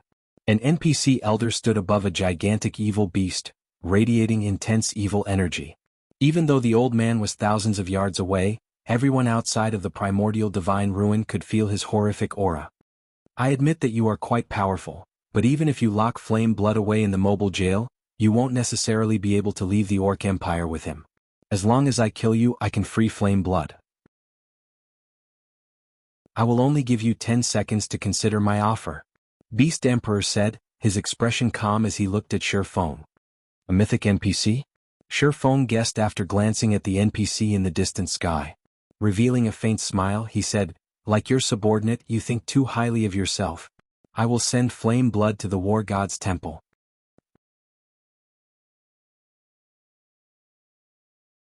Chapter 1712, The Man Closest to Attaining a Domain. Chapter 1712, The Man Closest to Attaining a Domain. Although Sherfang's tone had been dull, the nearby players could all feel the unyielding determination in his voice. Crazy bastard. How can a guild leader like you exist? As Flame Blood glared at Sherfang, he felt his mental state crumble. Just how much did Sherfang hate him? Sherfang was actually willing to sacrifice over 1,000 zero-wing experts just to finish him off. Black Flame. This is your final chance. You can't take on a mythic NPC. Do you really think that you can escape with your life? If you die at his hands, do you think that the penalty will be as simple as losing a level? Beast Emperor's expression darkened when he heard Sherfang's reply. Do not challenge my patience. Otherwise, I'll bury you here even if I have to waste my contribution points. If the evil god's apostle slots weren't so incredibly precious to his future and the fact that Sherfang had a small chance of getting away, he wouldn't have wasted so many words on the swordsman. He simply would have sent his evil beasts and evil demons to slaughter Zero Wings members and devour them. Challenge your patience? Sherfang could not help but laugh at Beast Emperor. How many times has your evil god's temple targeted Zero Wings territories? You've even gone as far as to hunt down my guild members. Have you ever considered Zero Wings' patience? Saying so, Sherfang swung his sword at Flame Blood, lowering the cleric's HP to a critical level. He then activated the mobile jail and entrapped the bound cleric. You! Beast Emperor gnashed his teeth in rage as he watched Flame Blood disappear into the mobile jail. Suddenly, the evil beasts and evil demons standing on the distant horizon released deafening roars. They then charged toward the primordial divine ruin. The various powers' upper echelons wore somber expressions as they watched the 100,000-plus evil beasts and evil demons surge towards them. These evil beasts and evil demons were far from just random monsters. Every one of them was level 60 or higher, and the majority of them were chieftain rank and above. Only a small number were elites and special elites. Moreover, 8 of them were mythic ranked. Such a force was more than enough to destroy a town, not to mention an army of fewer than 2,000 experts. When the evil beasts and evil demons began their charge, the NPC elder flew into the sky and waved his staff. Suddenly, a beam of gray light shot out of the staff and toward the clouds above the old man. When the beam of light was roughly 100 yards above the NPC, it burst. Ripples of gray light spread across the sky, turning the once blue view a dull gray. It looked as if evil energy had enveloped the entire world. What's going on? Why can't I use my return scroll? Wait, that's not right. I can't use my instantaneous teleportation scroll either. Isn't that NPC too powerful? He's actually sealed off this entire region. Zero Wing is definitely dead now. Utter shock filled the spectating powers at the primordial divine ruin as they watched the NPC elder fly towards the ruin. With their ability to teleport stolen from them, Zero Wing's only way of escaping this location was to rely on their own 2 feet. However, trying to break through the blockade of 100,000-plus evil beasts and evil demons was practically impossible. The players from the various major powers also began to worry for their own safety. Like Zero Wing's members, they were now trapped here, and their fate was no longer in their own hands. If Beast Emperor wanted to, he could definitely have every player at the primordial divine ruin killed. Big Sis Melody, what is going through Black Flame's mind? He's actually willing to trade Zero Wing's 1,000-plus experts to capture a single player. Does he hate Beast Emperor that much? A girl standing amidst the Sacred Temple's team asked curiously as she watched Sherfong, who was arranging Zero Wing's army into a defensive formation. The girl had long, curly, light blue hair and a lithe but curvy body. She wielded an emerald staff and was clad in white, silken robes. Although this girl looked quite weak and delicate, she had actually reached level 51. Even in the sacred temple, her level put her at the very top of the guild. Though her aura was far more frightening than the girl's level. However, the intensity of her aura was not just a result of her powerful basic attributes. Her tier and life rating also contributed.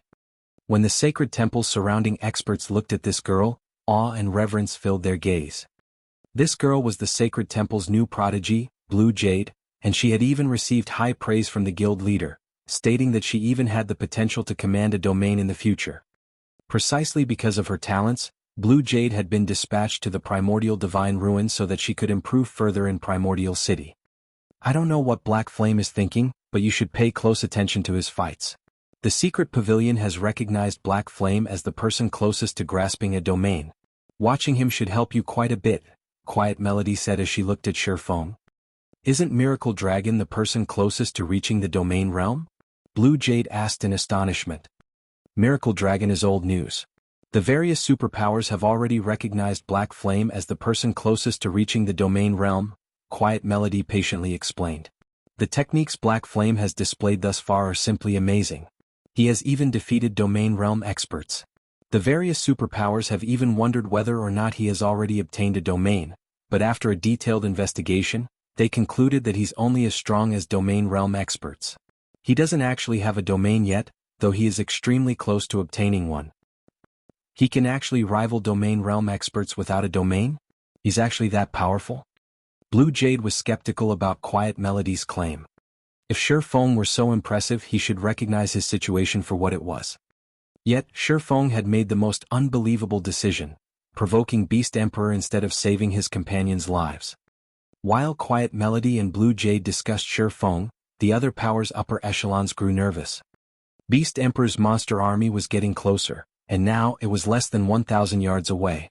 2 level 80 mythic evil demons and 6 level 80 mythic ranked evil beasts led the monster army. Just looking at these monsters even from so far away, made these players shudder.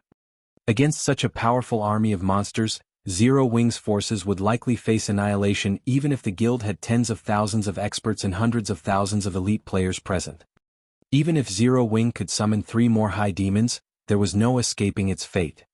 Although the Baphomets Zero Wing had summoned were indeed incredibly strong, the army of evil beasts and evil demons the guild faced this time was much stronger. There were plenty of great lords and grand lords in this force. By the time the high demons defeated the mythic evil demons and mythic evil beasts, the great lords and grand lords would have devoured Zero Wing's members already. Black Flame. Pay for your foolishness. Beast Emperor, who followed the situation at the Primordial Divine Ruin from Ancient Rock City's Evil God's Temple, sneered. He had spent 7,000 Evil God's Temple contribution points for the mythic NPC to seal the Primordial Divine Ruins map. This seal prevented players from both teleporting out and physically crossing the map's borders. The Evil God's Temple contribution points were no less precious than the War God's Temple merit points. With 7,000 merit points, players could purchase a high-quality epic item from the War God's Temple. Yet he had spent so many points just to prevent Shifeng's escape. Although the sealing barrier was not particularly strong, it would not be easy to break out of either. During the time it took for Zero Wing to destroy the barrier, his evil beasts and evil demons could annihilate the guild's army several times over. The 100,000 plus evil demons and evil beasts grew closer to Zero Wing's army, and seeing this the guild's members couldn't help but grow nervous. They felt stifled as they watched the monsters approach, the auras the monsters radiated becoming increasingly frightening. However, when less than 200 yards separated both sides, a magic barrier appeared and enveloped Zero Wing's army. This barrier was the result of none other than the movement-type defensive magic array. Good. Summoners, summon the divine beast. Shifeng commanded as he stared at the monster army before him.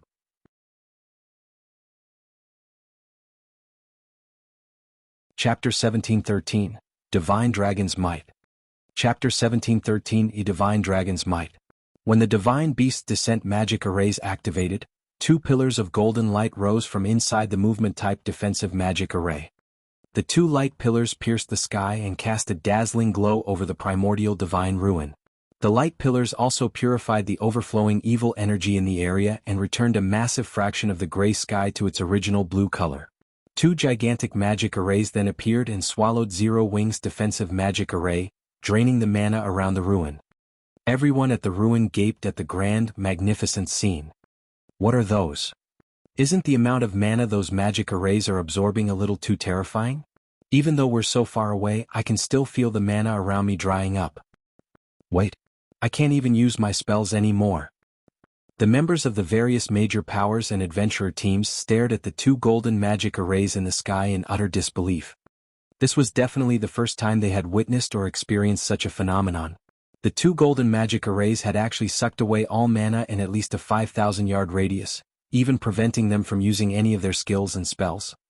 Even Aqua Rose and Zero Wing's other upper echelons, who recognized the two golden magic arrays, were shocked and confused right now. This certainly wasn't their first time activating the Divine Beast's Descent magic array. At most, the magic array would stir the mana in a 500-yard radius in the past. Even when they had activated several Divine Beast's Descent magic arrays simultaneously, the arrays hadn't absorbed so much mana that players in the affected area hadn't been able to use their skills or spells. Yet, not only did the two Divine Beast's Descent magic arrays affect 5,000-yard radius, but they had also devoured almost all of the mana in the affected area. Amazing. Using elemental sources as the magic array's cores can actually improve them to such a degree? Shi Feng couldn't help his astonishment over the spectacular scene before him. Based on his knowledge, even advanced summoning magic arrays couldn't cause such a huge mana drain. Unfortunately, he had never seen a master summoning magic array, so he couldn't make a good judgment. As mana continued to flood into the two gigantic magic arrays, the figures of two divine beasts gradually emerged. Shortly, two golden dragons with wingspans of up to 600 meters appeared above the defensive magic array. Both golden dragons were covered in dark purple runes, which gave the dragons a sacred and majestic feeling. Roar. Once the golden dragons fully manifested, they released roars that echoed throughout the primordial divine ruin. Following their bestial announcement, they released powerful shockwaves, which repeatedly shoved back the rapidly approaching evil demons and beasts. Even the defensive magic array beneath the two golden dragons trembled violently, looking as if they would shatter at any moment. The two golden dragons had also fully unleashed their auras, freezing the space around them. Even Zero Wing's members, who were protected by a defensive magic array, felt their movements grow stiff. Dragons. Are they really dragons? Are you kidding me? Zero Wing can actually summon dragons? The players from the various major powers who watched from a distance stared at the two golden dragons with bulging eyes. The various major powers knew what kind of monsters dragons were in God's domain. They were the personification of destruction. Their life ratings were only second to ancient gods, and a single dragon was more than enough to destroy an entire kingdom.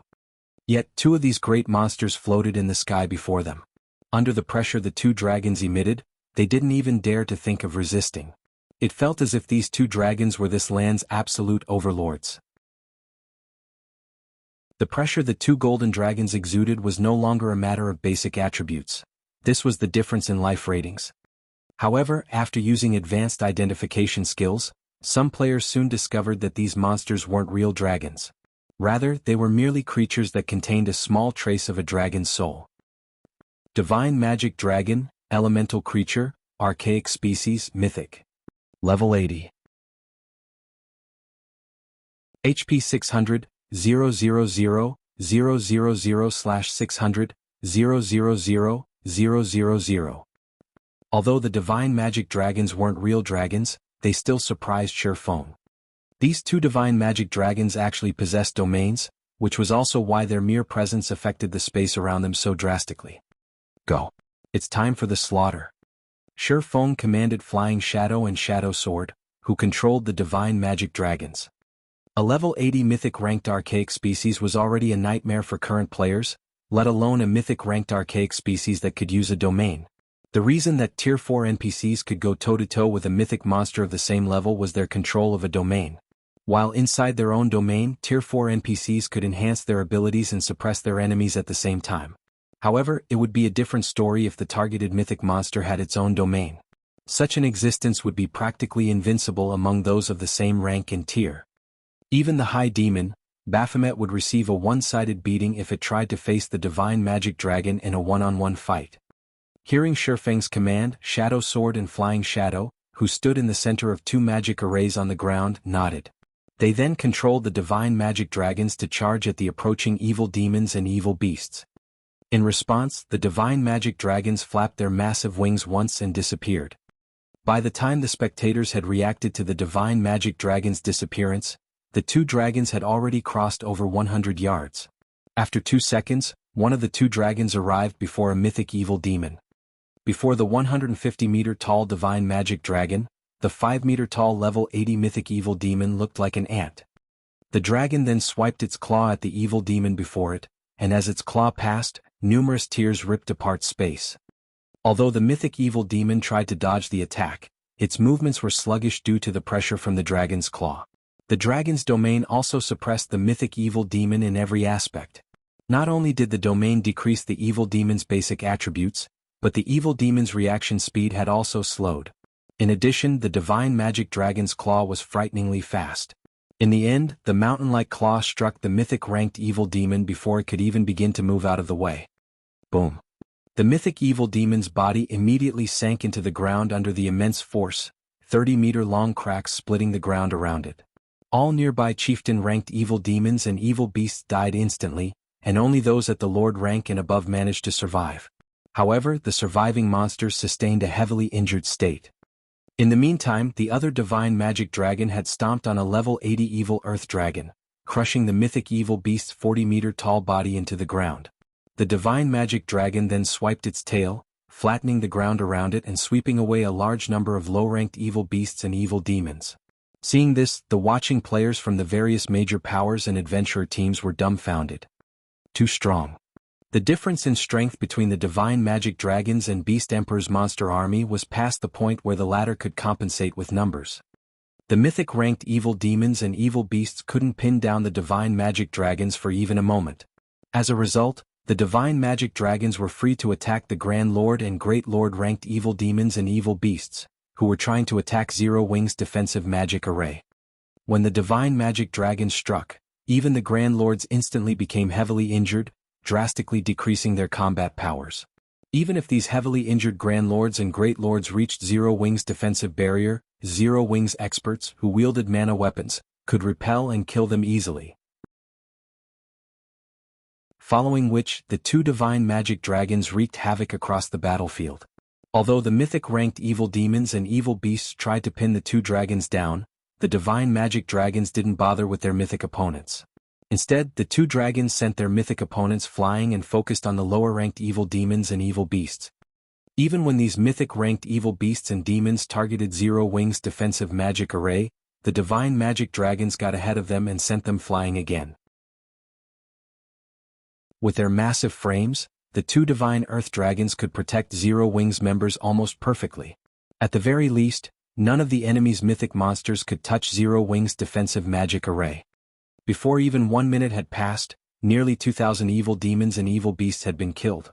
The two divine magic dragons were like colossal killing machines that continuously earned EXP for Zero Wing's members. So, this is why Zero Wing was so confident. Watching Zero Wing's forces rapidly wear down the evil demon and beast army, the various major powers finally understood why Zero Wing had dared to dive into enemy territory with so few members. Black Flame. Beast Emperor wore a solemn expression as he watched his minions being massacred by the dozens and hundreds from inside the evil god's branch temple in ancient Rock City. He had carefully nurtured these evil demons and evil beasts so that they could serve as the foundation for his rule in the Orc Empire, yet his hated enemy was slaughtering them for EXP. If the battle continued at this rate, it was only a matter of time before Zero Wing annihilated his minions.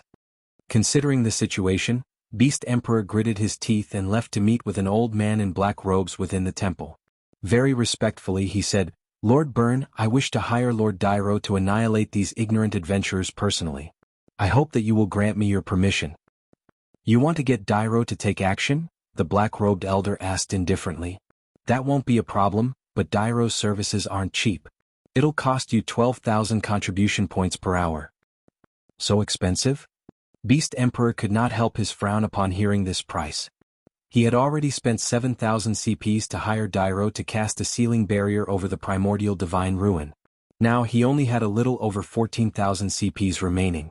If he spent another 12,000 CPs now, he'd have to cancel or considerably delay many of his original plans. "Have you decided?" Byrne asked. "Lord Byrne, I wish to hire Lord Dairo for 1 hour," Beast Emperor responded after giving the matter some thought. The last thing he could afford to lose right now was another evil god's apostle. As soon as Beast Emperor finished speaking, 12,000 evil gods' temple contribution points vanished from his stockpile. At the same time, Dairo, the mythic NPC at the distant primordial divine ruin, became a mercenary under Beast Emperor's control. "Black Flame. You will suffer in death." The first order Beast Emperor gave to Dairo was to slay Feng, who stood inside Zero Wing's defensive magic array. Meanwhile, back at the primordial divine ruin, Dairo, who quietly stood atop a flying evil beast, abruptly opened his eyes. Suddenly, the mana around him vanished, and a powerful surge of evil energy replaced it. Dairo's horrific aura reached across the primordial divine ruin, making the players present to grow nervous and keep a close eye on the NPC. Dairo lightly tapped his foot on the evil beast beneath him. The flying evil beast then let out a low screech as it slowly descended toward Feng. "Impossible. This mythic NPC can actually participate in the battle?" Gentle Snow and Aqua Rose's expressions darkened when they saw the NPC elder approach. Hurriedly, Aqua Rose shouted, "Shadow Sword, ignore the mythic monsters for now and stop that NPC." Hearing Aqua Rose's command, Shadow Sword promptly nodded. He too realized the severity of the situation. Unlike the mythic-ranked evil demons and evil beasts, allowing a mythic NPC to get within attack range would be no laughing matter. Immediately, Shadow Sword controlled his divine magic dragon to charge at Dairo. Scram. Shadow Sword then directed his divine magic dragon to slap at the NPC elder.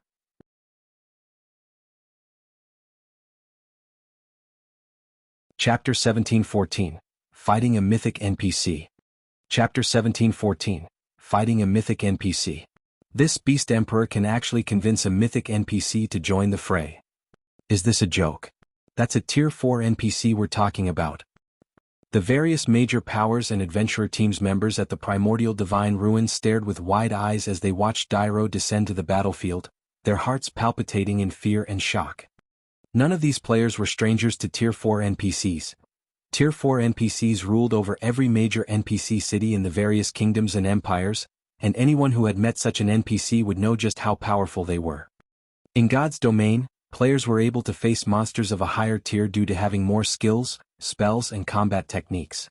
With this advantage, players could exploit powerful monsters' weaknesses and defeat them, despite having lower basic attributes. However, NPCs had no such weaknesses.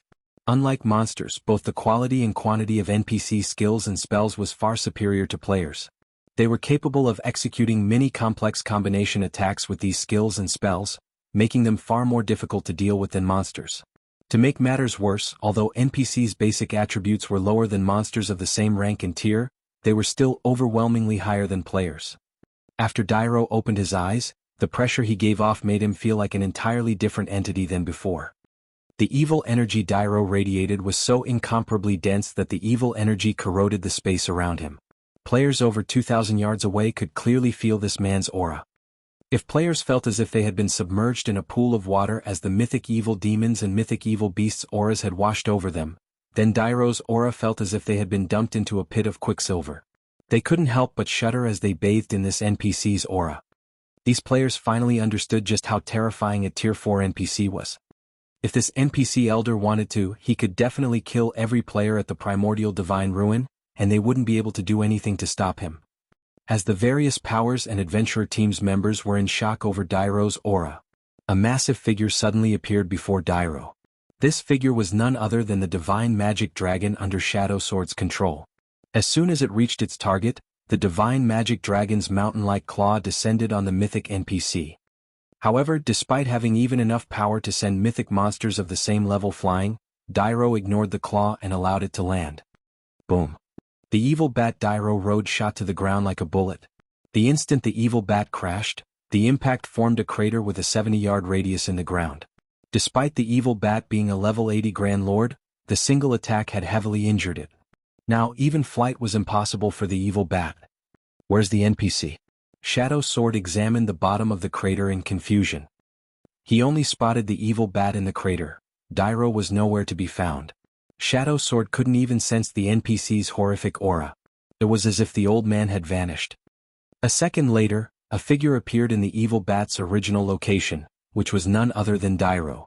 The old man was in the midst of chanting an incantation, having already written numerous lines of divine runes. As Dairo continued to cast his spell, a magic array formed behind him, absorbing a tremendous amount of evil energy from its surroundings. A short moment later, the space before the array ruptured, creating a black hole that absorbed every form of energy available in its vicinity. Sensing the growing strength of the magic array's aura, Shadow Sword's expression darkened. He could easily tell how powerful Dairo's spell would be.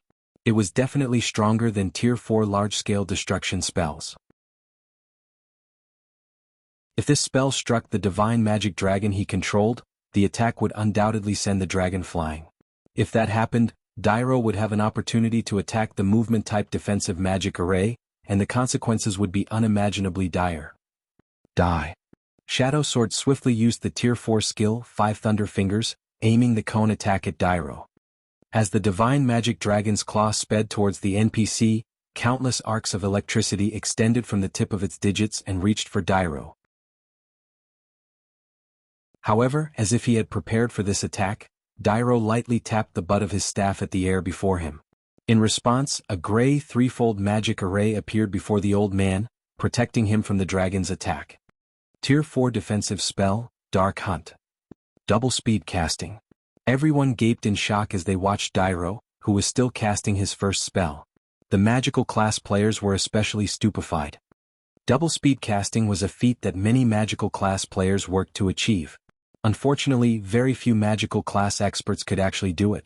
Moreover, the higher a spell's tier was, the more difficult it would be to double cast, not to mention double speed casting. Even Tier 2 peak experts had great difficulty double speed casting 2 Tier 2 spells, yet Dairo could cast 2 Tier 4 spells simultaneously. The NPC's spell casting was already on par with peak experts. Dairo's threefold magic array instantly stopped the incoming arcs of electricity. None of the arcs had managed to deal any damage. Seeing that Dairo was about to complete his first spell, Shadow Sword hurriedly directed his divine magic dragon to attack the NPC from another direction. Dark Hunt could only block attacks from one direction. It was useless against attacks from other angles. However, just when the divine magic dragon's claw was about to reach Dairo, the NPC disappeared once again. This time he reappeared 100 yards away from the attacking dragon. Tier 3 spell, Advanced Movement. Crap. Supplementary casting? The magical class experts' minds were blown when they saw Dairo appear 100 yards away from the divine magic dragon. Advanced Movement was not a particularly rare spell. It was actually a common spell that Tier 3 magical class NPCs used. What was truly astounding was the way Dairo had used the spell. In a way, supplementary casting was similar to double casting, but rather than channeling 2 spells at the same time, one could abruptly cast the second spell midway through casting their first spell when supplementary casting. This technique was even more difficult than double speed casting.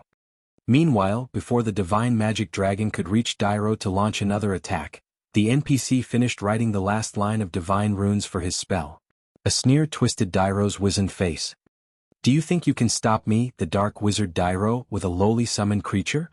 Dairo said as he looked at Shi Feng as he made a wave with his staff. Suddenly, cracks in space began to split the sky. Boundless evil energy then flooded out of these cracks and gathered at the tip of Dairo's staff. After gathering enough evil energy, Dairo created 21 pitch-black spears around him with another wave of his staff. Silver arcs of electricity crackled along these spears. Tier 4 Curse, Destruction Spear. Go! Dairo waved his hand.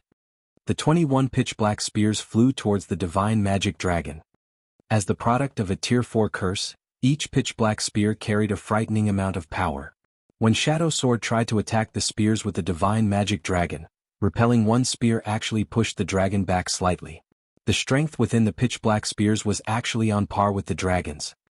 Although both sides had equal strength, there were 21 pitch-black spears. Meanwhile, when players controlled a summoned creature, they couldn't control it as easily as their own body, which ultimately decreased their combat standards when controlling the creature. Hence, even though Shadow Sword had reached the refinement realm, he was only able to block 5 or 6 spears at a time, while the remaining weapons struck the divine magic dragon. For a time, The divine magic dragon was at a complete disadvantage as the spears pushed it back towards Zero Wing's defensive magic array. Time to finish this. Dairo waved his staff again, joining two of the pitch-black spears into one weapon and striking at the divine magic dragon, the attack carrying far more strength than the individual summoned weapons. However, just before the combination attack reached the divine magic dragon, suddenly, a flash of black light bloomed before the divine magic dragon. At the same time, the combined spears that flew towards the dragon's chest veered off course. The two weapons then split as they brushed past the scales on the dragon's sides harmlessly. This confused Dairo slightly. What's going on? The dragon dodged the attack. No, that's not it.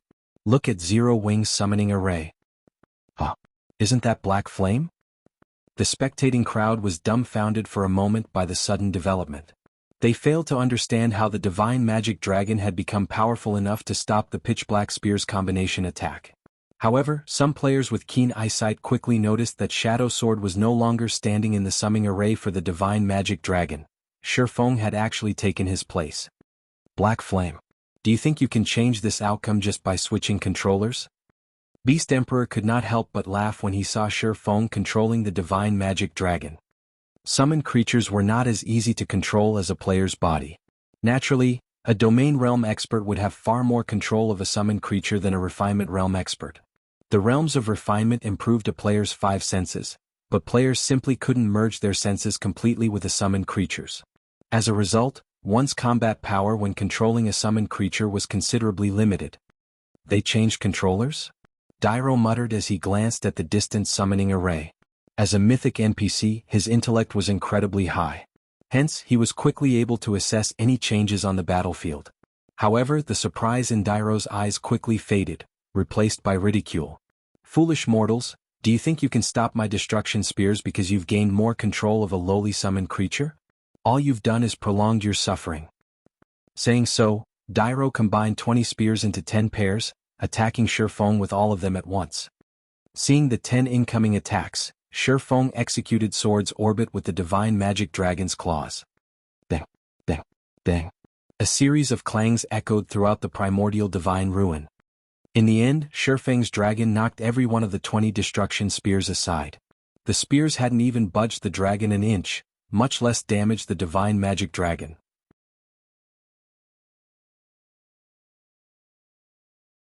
Chapter 1715, Miraculous Effect of the Realms of Truth. Chapter 1715, Miraculous Effect of the Realms of Truth. He blocked all of the attacks. How is that possible? All of the players at the primordial divine ruin were experts. Quite a few of them were even refinement realm experts, so they all recognized how impressive the technique Dairo had just executed was.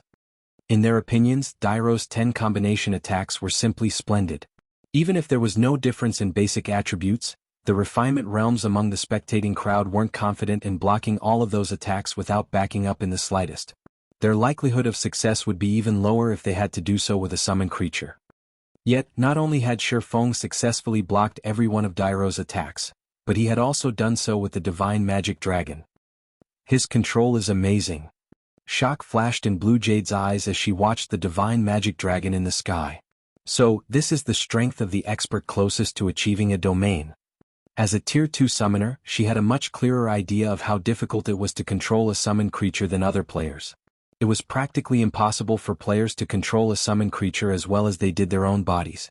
This fact held true even for herself. Despite reaching the flowing water realm, her combat standards with a summoned creature were barely at the trial tower's 6th floor. Even if she made a breakthrough and reached the void realm, she was only confident in raising her combat standard, when controlling a summoned creature, to the middle stage of the trial tower's 6th floor. Yet, Shifeng could actually reach the refinement realm with the divine magic dragon. This was simply unbelievable.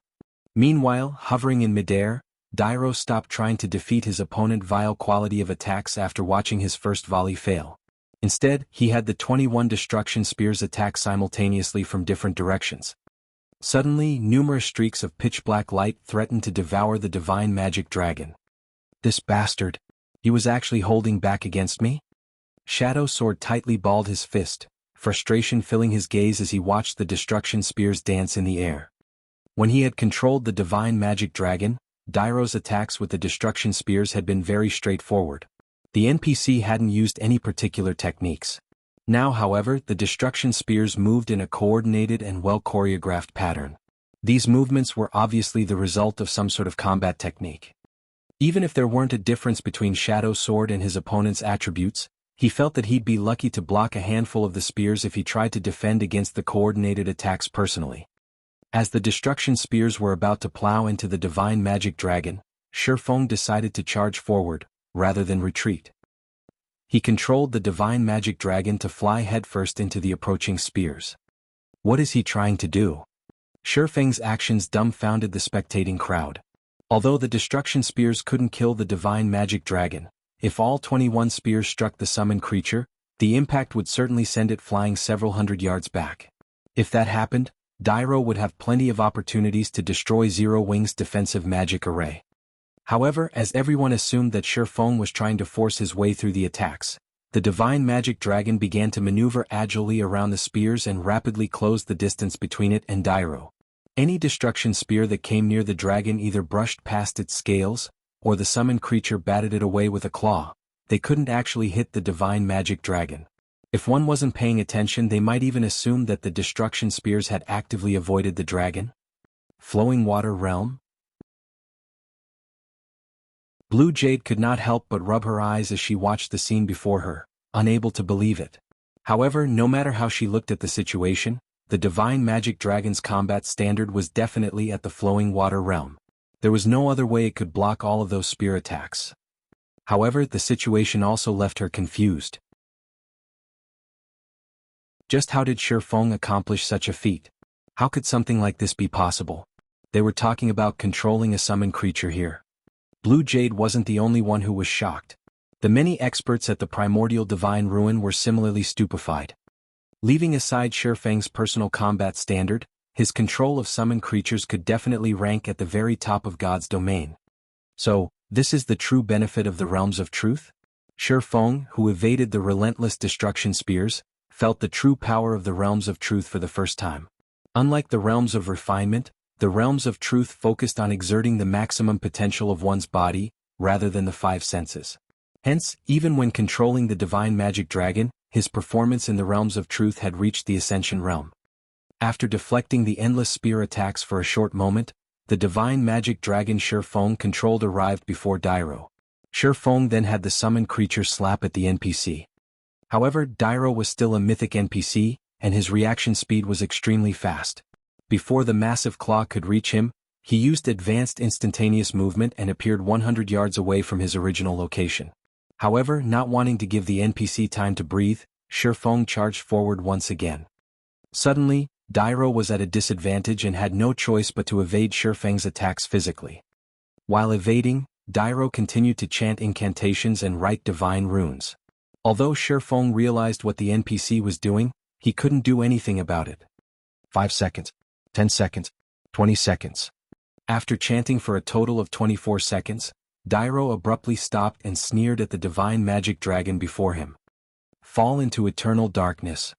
Dairo shouted before twirling the staff in his right hand. Suddenly, the sky darkened, and 36 gigantic magic arrays appeared around the divine magic dragon. Pitch-black chains then emerged from the magic arrays, binding the dragon. The chains then bound the divine magic dragon in a gigantic pitch-black ball. Tier 4 Curse, Dark Prison. Although the divine magic dragon was powerful, not even a monster of its caliber would be able to struggle free from a Tier 4 Curse's restrictions. After all, a Tier 4 Curse had the power to rival Tier 5 spells. Crap. The divine magic dragon has been tied up. Shadow Sword's expression darkened when he saw Dairo fly towards Zero Wing's defensive magic array after casting the Tier 4 Curse. Although the movement-type defensive magic array was strong, it would only last a few hits from a Tier 4 NPC. Moreover, unlike monsters, a magical class NPC like Dairo would have an acute understanding of magic arrays. Breaking through a defensive magic array would be child's play for Dairo. Once the defensive magic array was gone, the remaining evil demons and evil beasts would be more than enough to annihilate Zero Wing's army several times over even if Dairo didn't get involved. Black Flame, your time is up. Beast Emperor revealed a victorious grin as he watched Dairo move closer to Zero Wing's defensive magic array. He had been slightly concerned that the divine magic dragon would be too much for Dairo to handle, but at the end of the day, a Tier 4 NPC was still a Tier 4 NPC. Although Dairo was no match for the divine magic dragon in a direct confrontation, he would have no trouble binding it for a short time, just long enough for Dairo to wipe out a bunch of Tier 2 players. This made Zero Wing's members in the defensive magic array nervous. Elsewhere, 2 mythic evil beasts had managed to force their way past Flying Shadow's divine magic dragon.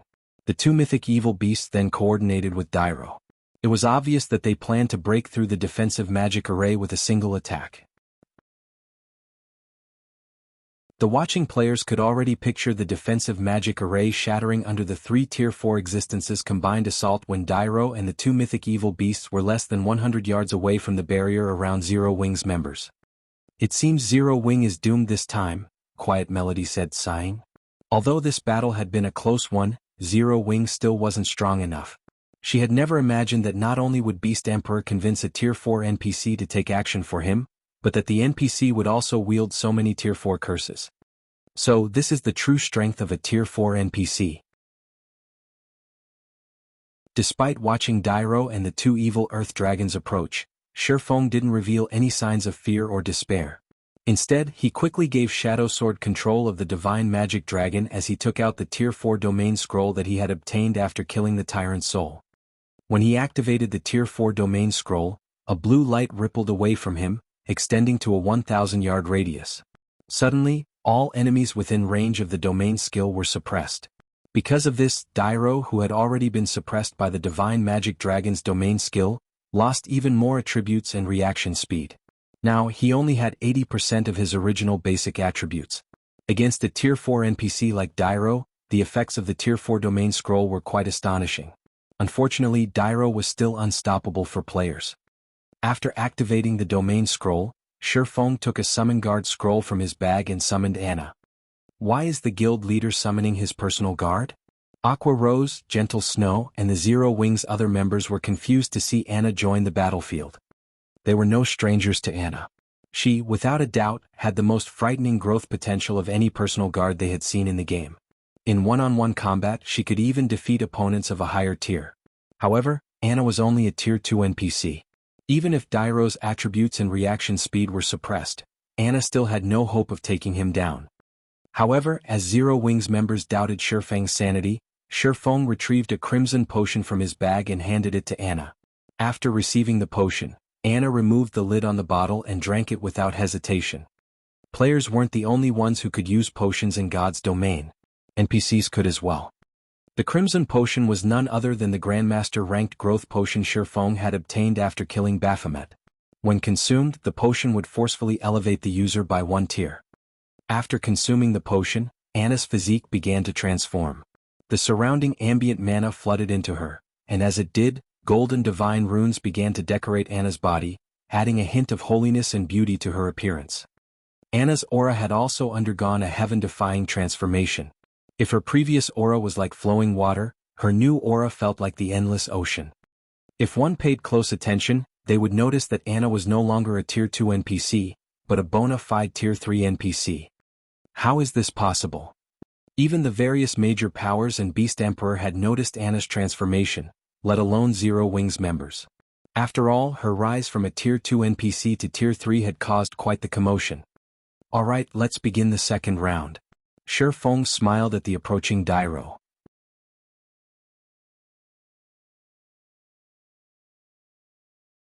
Chapter 1716, Tier 3 Anna. Chapter 1716, Tier 3 Anna. A Tier 3 personal guard? Beast Emperor, who watched the battle through a crystal ball in the Evil God's Branch Temple, was slightly surprised when Anna appeared beside Shifeng. However, his surprise quickly turned into a sneer as he said, "Do you really think that a measly Tier 3 personal guard can stop a Tier 4 NPC? To put it simply, personal guards were hired NPCs in God's domain. However, since they were enhanced through a contract, personal guards' basic attributes were slightly higher than ordinary NPCs of the same level. Although Anna had been promoted to Tier 3, she was only slightly stronger than other Tier 3 NPCs.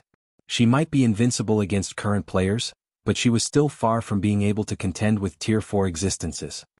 Meanwhile, when the Tier 4 Cursed Dark Prison was used on ordinary mythic monsters of the same level, it could trap the monster for at least an hour.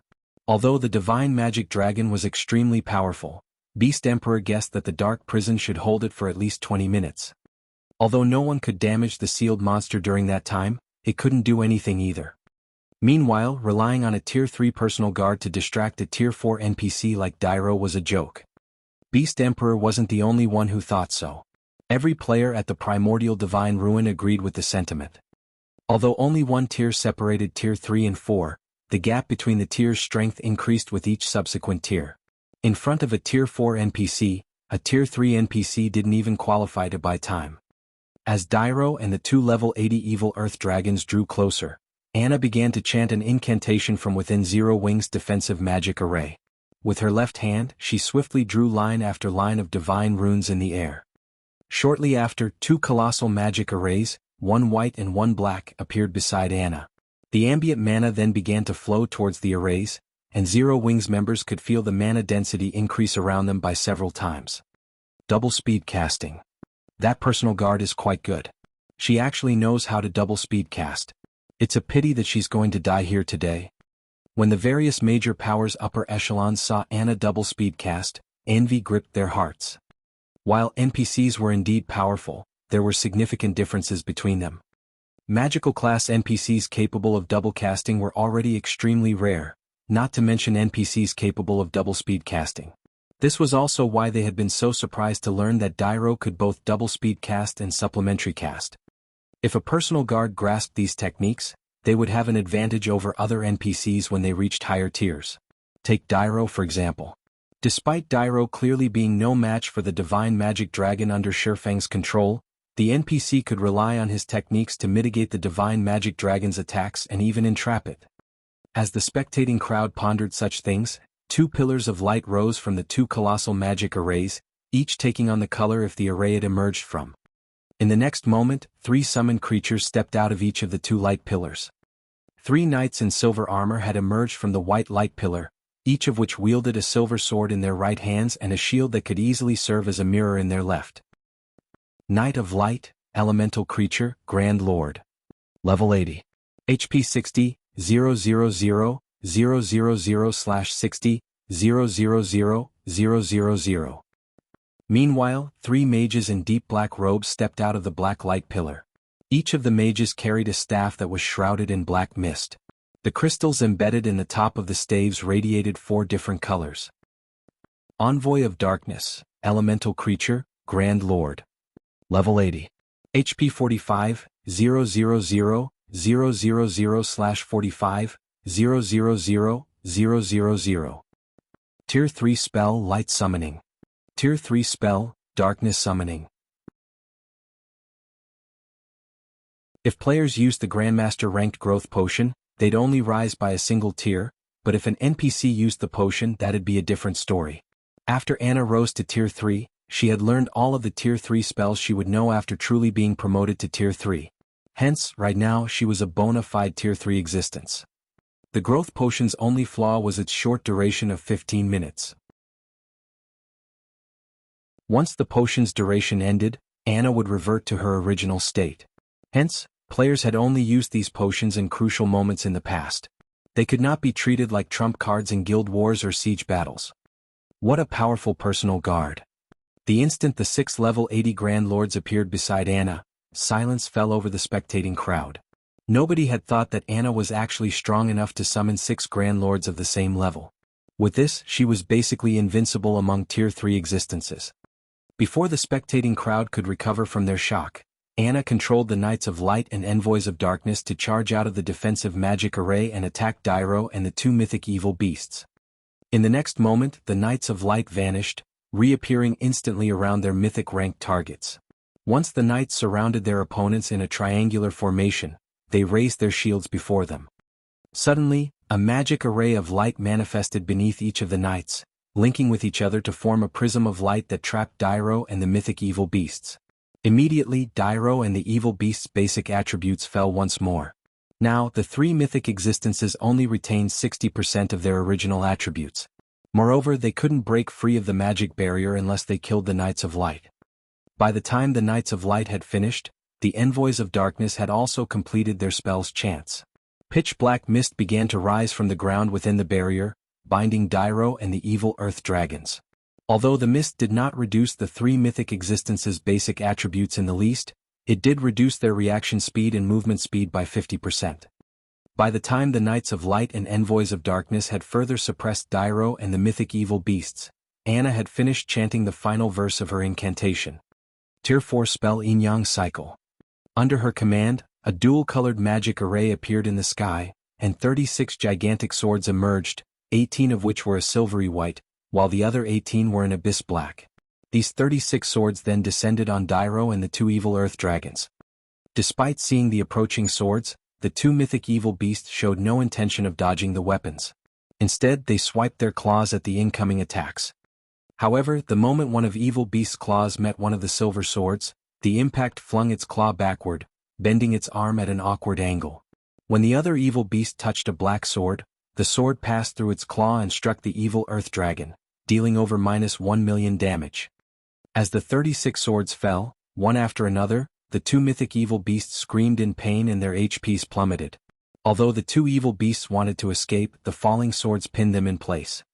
Naturally, Dairo didn't dare to block any of these swords. Rather, he used spells to help him evade the attacks. He didn't have any spare energy to strike at the Knights of Light, much less attack Zero Wing's defensive magic array. Even after another 10 seconds of this bombardment, Dairo and the two evil earth dragons still couldn't free themselves from Anna's assault. Not only had they failed to land a single hit on Zero Wing's defensive magic array, but the two evil earth dragons' HP also continued to decrease. Are my eyes playing tricks on me? Is that woman really a tier 3 personal guard? Everyone watched Dairo and the mythic evil beast struggle with shocked expressions. Although Shifeng's domain scroll had suppressed Dairo and the evil beasts, significantly reducing their combat powers, a mere tier 3 NPC shouldn't have any hope against them by herself, yet Shifeng's personal guard successfully faced them alone. Aside from the word strong, the spectating crowd truly had no other way to describe Anna. Despite Anna standing alone, her skills made her look like a team of NPCs. So, this is the strength of an epic personal guard? Shifeng was just as shocked to see Anna overwhelm Dairo and the two evil beasts.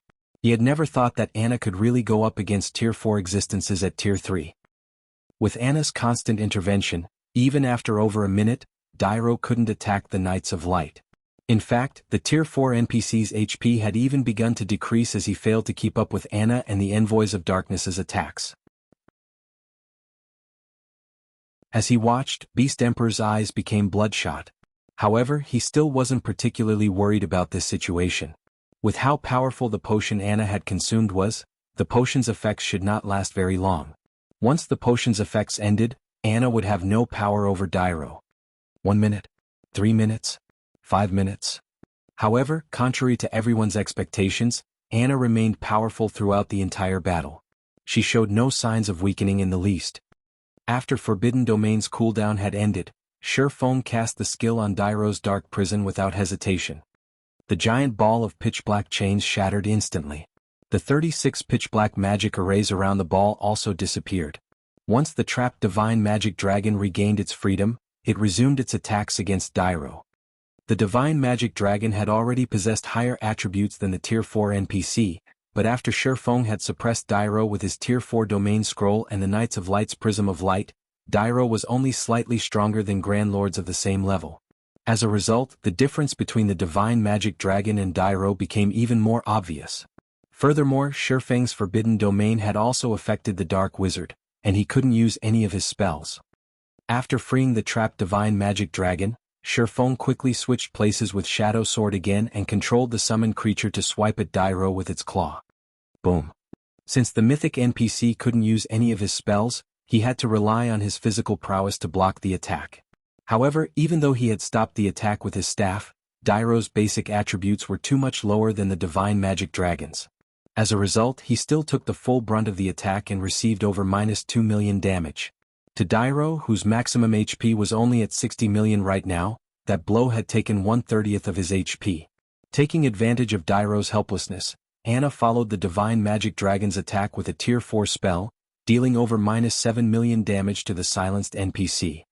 While 60 million HP might seem like a lot to players, to the Divine Magic Dragon and Anna, this much HP was nothing. After 6 seconds of constant struggle, Dairo eventually removed the silence debuff. However, he only had 1/3 of his HP remaining by this point. To make matters worse, although Dairo could again defend himself with powerful spells, the massive difference in attributes between himself and the magic divine dragon was beyond the reach of spells. As a result, the enemy dragon broke through his defense again and again, and his HP visibly decreased. Finally, when less than 1 minute remained on Anna's growth potion, Dairo's HP hit 0. The NPC elder then collapsed to the ground with a face of frustration and reluctance.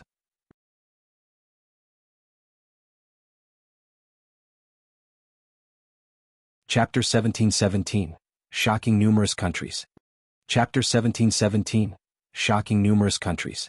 As Dairo died, the dark gray evil energy consuming the sky above the primordial divine ruin faded. The land once again bathed in the sun's glaring rays. Many of Zero Wing's army abruptly leveled up as the Tier 4 NPC awarded more abundant EXP than any ordinary mythic monster. Unlike mythic monsters, the NPC dropped only 2 items when he had died. After these 2 items appeared, the evil energy surrounding the old man's body quickly dissipated, and shortly after, his body transformed into ash that scattered with the wind. He died. A Tier 4 NPC was killed just like that. Everyone at the primordial divine ruin watched Dairo's disintegrating corpse in utter disbelief. After playing God's Domain for so long, everyone was terrifyingly familiar with the strength of Tier 4 NPCs. They were powerhouses that could guard and rule over major NPC cities. They were definitely invincible to current players. Yet players had just slain one such NPC. This situation had overturned everything they thought they had known about God's Domain. How is this possible? That's a Tier 4 Dark Wizard we're talking about. Beast Emperor's countenance twisted as he stared at Dairo's corpse through the gigantic crystal ball in the Evil God's branch temple.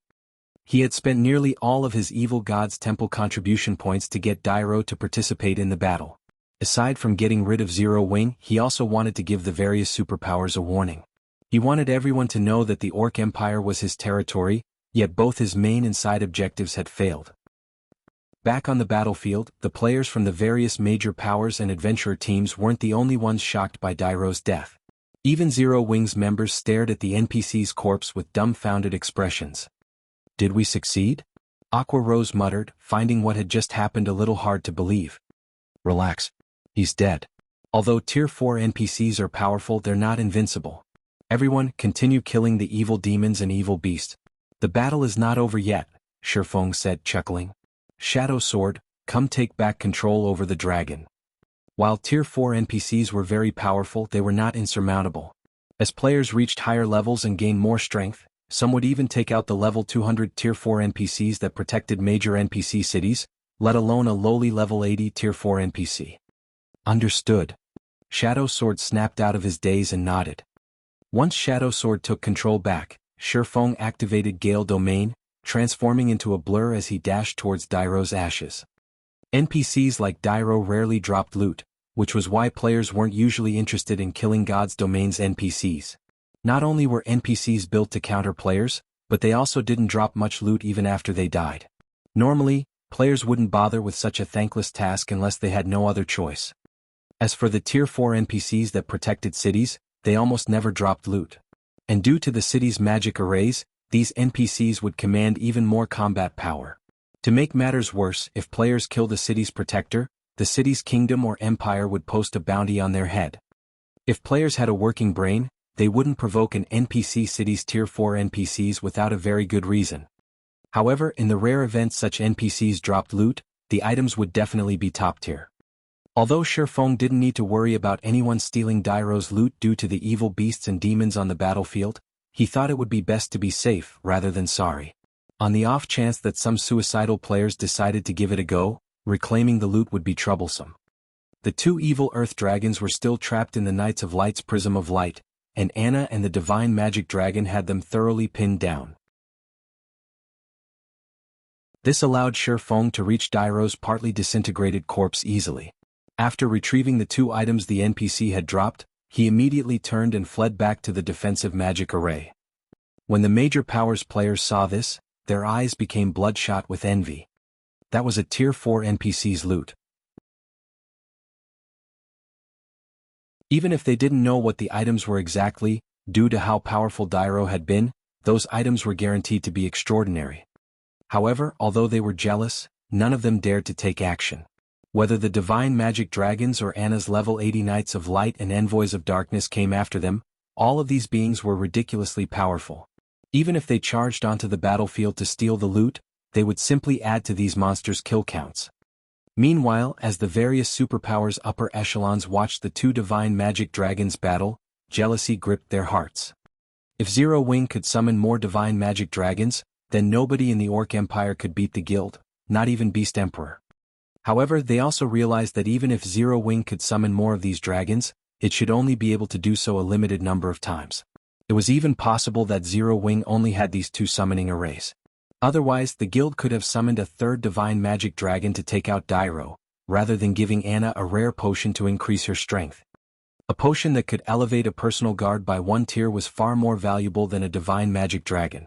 Each of these dragons required 88 summoners, which had to be protected at all times. On the other hand, the potion Anna had consumed could be carried and used without such challenging restrictions. Of course, that was just an assumption. They'd have to investigate the situation slowly through their spies and Zero Wing to learn the exact truth of the matter. But it was safe to say that from today on, no one would dare to provoke Zero Wing at the primordial divine ruin. When Shi Feng returned to the defensive magic array, he continued to command Zero Wing's army as they slaughtered the evil beasts and demons. After they killed 2 mythic evil beasts and 30,000 plus lower-ranked evil beasts and evil demons, Beast Emperor finally gave up and recalled his minions from the primordial divine ruin. Even Beast Emperor is helpless against Zero Wing? Falling Fire, who watched the battle from a safe distance with a magic mirror, frowned as he watched this outcome. He had planned to send Blackwater's army back to the ruin after Beast Emperor had severely wounded Zero Wing's forces, but it seemed that his plan was no longer viable. Sure enough, Zero Wing still won. Amazing. This is simply amazing. Zero Wing actually forced back an army of 100,000 plus evil demons and evil beasts with a little over 1,000 players. With this, Beast Emperor has lost his position as the Orc Empire's overlord. The spectating crowd at the primordial divine ruin could not help but shudder with excitement as they watched the evil demons and evil beasts frantically flee.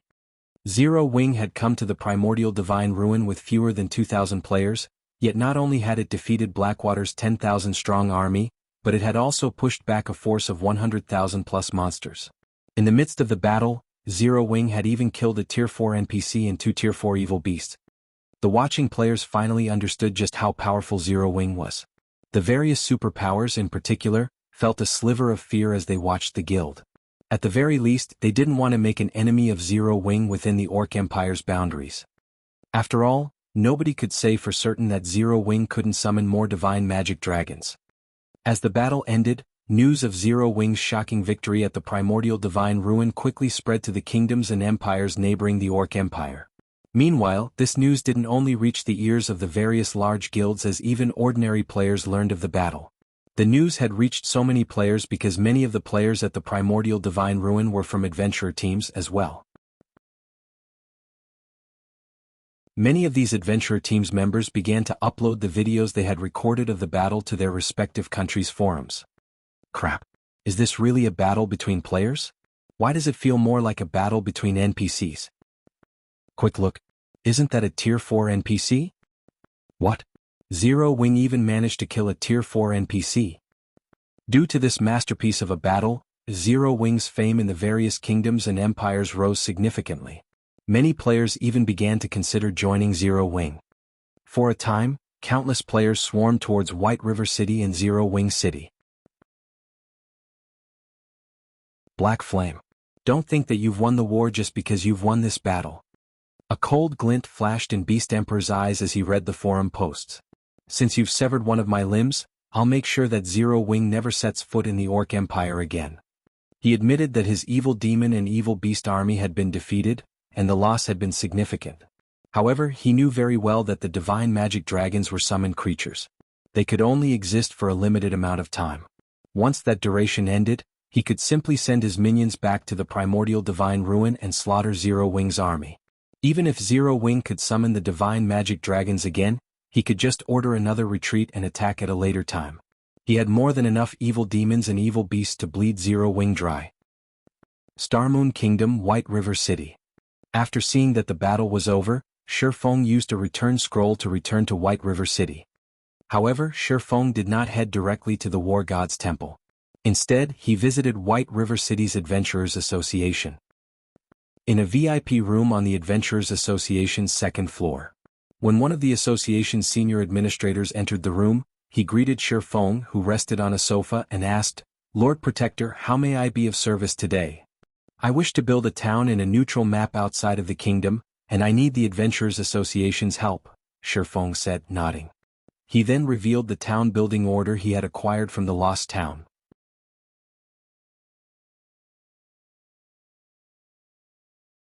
Chapter 1718, Building a Neutral Town. Chapter 1718, Building a Neutral Town. Inside the luxurious VIP room, the NPC senior adopted a more respectful attitude towards Shifeng upon watching the swordsman pull a tattered piece of parchment from his bag and place it on the table. Following which, the NPC inspected the parchment carefully.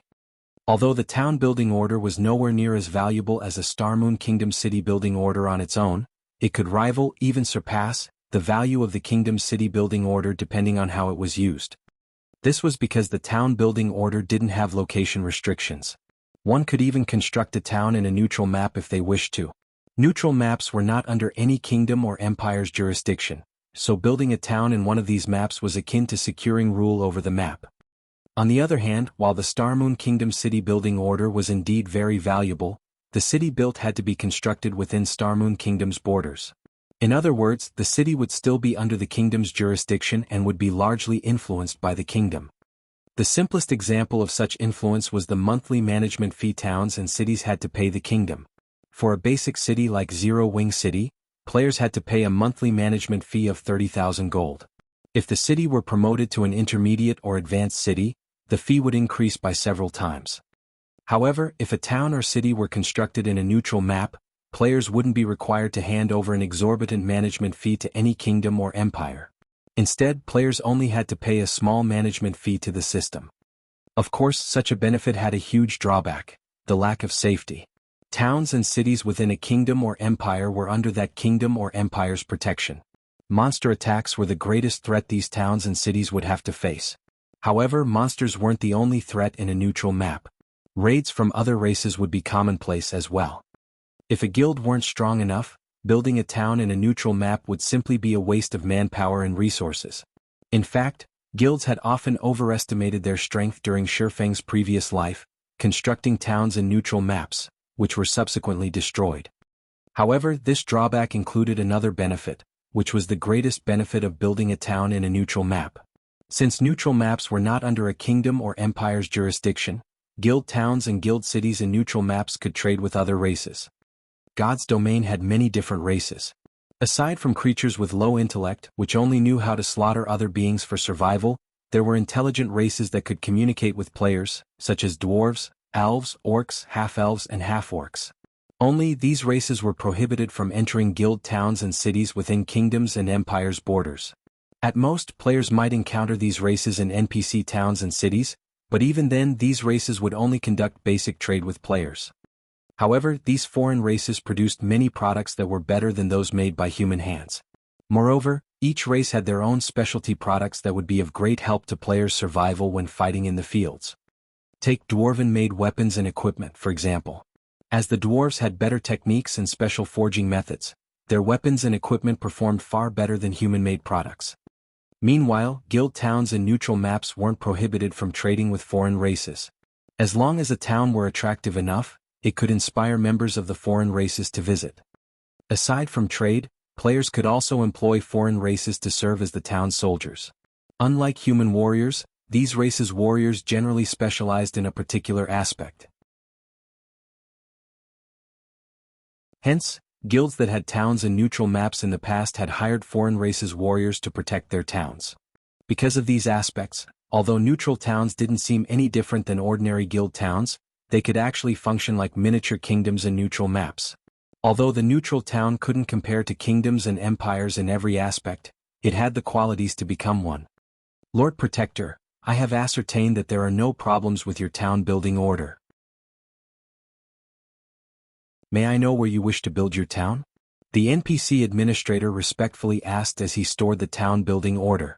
He then took out a crystal ball and placed it on the table. In the next moment, a map of God's domain appeared in the crystal ball. Here, Shifeng said as he pointed at the Orc Empire's primordial divine ruin. Constructing a town in a neutral map wasn't like building one in a kingdom or empire. Kingdoms and empires would never intervene in matters outside of their borders. Hence, when building a town in a neutral map, the Adventurers Association was fully responsible for handling the town's construction. Lord Protector, this location is currently quite chaotic. The lowest level monsters nearby are above level 50. Orcs also wreak havoc in the area. If you wish to build a town there, it will be costly. The basic construction fees alone come to 40,000 gold. If you wish to employ guards, each level 100 Tier 1 adventurer will cost 3 gold per day, 10 gold per day for a Tier 2 adventurer, and 100 gold per day for a Tier 3 adventurer. You will also only be allowed to employ them for a maximum of 3 days.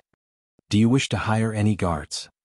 I'll hire 1,000 Tier 1 adventurers, 500 Tier 2 adventurers, and 20 Tier 3 adventurers for 3 days. This wasn't the first time Shifeng had built a neutral town, so the cost didn't particularly surprise him. While neutral maps were extremely dangerous, the profit one could obtain from them was immense. Hence, towns and neutral maps were only given 3-day protection periods. Not only were these NPC guards expensive, but their levels wouldn't scale along with players, remaining only slightly higher than the local monsters. These NPC guards were mainly there to repel monster and foreign race assaults, not players. Zero Wing had recently earned a fortune from selling the equipment it had obtained after killing Heaven's Burial and Blackwater's members. It also had the profit from Stone Forest Town and Zero Wing City. However, since a large part of the money had to be invested in the guild's development, Zero Wing only had a little over 80,000 gold in the bank right now. The construction alone cost 40,000 gold, which was many times higher than building a town within Starmoon Kingdom. With how expensive the adventurers were, Shifeng didn't dare to hire too many at once. Furthermore, if a town wished to survive in a neutral map long-term, relying on temporary guards definitely wasn't a viable solution. Hence, the guild had to set some money aside to build static defenses in the town as well. Alright. Your total bill comes to 70,000 gold. No discounts are available at this time, the NPC administrator said, nodding. Once you complete the payment, the Adventurers Association will send our people to the chosen location within 1 minute. It will take them roughly 20 minutes to complete the town's construction. 20 minutes? The senior administrator's explanation surprised Shifeng a little. He had never thought that the town's construction would take so long. When the Adventurers Association constructed a town in a nearby neutral map, it normally completed the construction within 10 minutes. Unlike cities, towns had fewer facilities and structures after all. But his town required twice as long to construct. One could just imagine how dangerous the area around the primordial divine ruin was right now. However, Shifeng did not give the matter much thought. He handed 70,000 gold to the NPC and departed from the Adventurers Association. He then headed to the War God's Temple to earn himself some merit points. While Shifeng was on his way to the War God's Temple, he received a call from Aqua Rose. Guild leader, another problem has cropped up at the primordial divine ruin. As soon as we left the ruin, Beast Emperor sent his evil beasts and evil demons to surround the ruin again. We still can't send our elite members to garrison in the ruin, Aqua Rose reported with a somber expression. She hadn't expected Beast Emperor to be so shameless, making such a move. One of Beast Emperor's subordinates has also contacted us, informing us that he won't stop harassing us at the primordial divine ruin unless we release Flame Blood. Although Beast Emperor's actions were shameless, Zero Wing couldn't do anything about it. Zero Wing only had 2 magic arrays that could summon divine magic dragons, and both had been used during the previous battle. Now that Zero Wing had nothing to counter the evil beast and demon armies, sending in a player army would be suicidal. He's prepared to fight to the bitter end? Shifeng could not help but chuckle. Since that is the case, let him have his fun. We'll see how long he can continue his struggle. But what about Primordial City? Aqua Rose could tell that Shifeng was determined to destroy Beast Emperor thoroughly. However, Primordial City played a key role in helping Zero Wings members reach Tier 2. Just ignore him, Shifeng said. For now, gather every architect in the candlelight trading firm and have them gather in the guild residence. Then, contact Melancholic and tell her to prepare these materials for me. I'll need them in a moment. After saying so, Shifeng disconnected the call and quietly waited for his horse carriage to reach the War God's temple. Meanwhile, Aqua Rose stared at the darkened screen before her with a confused look. Is it really fine to leave him alone? Aqua Rose muttered to herself worriedly. However, the expression Shifeng has worn during their conversation indicated that he had a well-thought-out plan in mind. Immediately, she shook her worries out of her mind and sent Beast Emperor's subordinate a reply. Once that was done, she started to gather the necessary manpower and notified Melancholic Smile to collect the necessary materials. Ancient Rock City. Good. Very good. When Beast Emperor received Aqua Rose's reply via his subordinate, his complexion turned frighteningly ashen, and killing intent radiated from his entire body. He had never thought that Shifeng would be mad enough to fight him to the bitter end.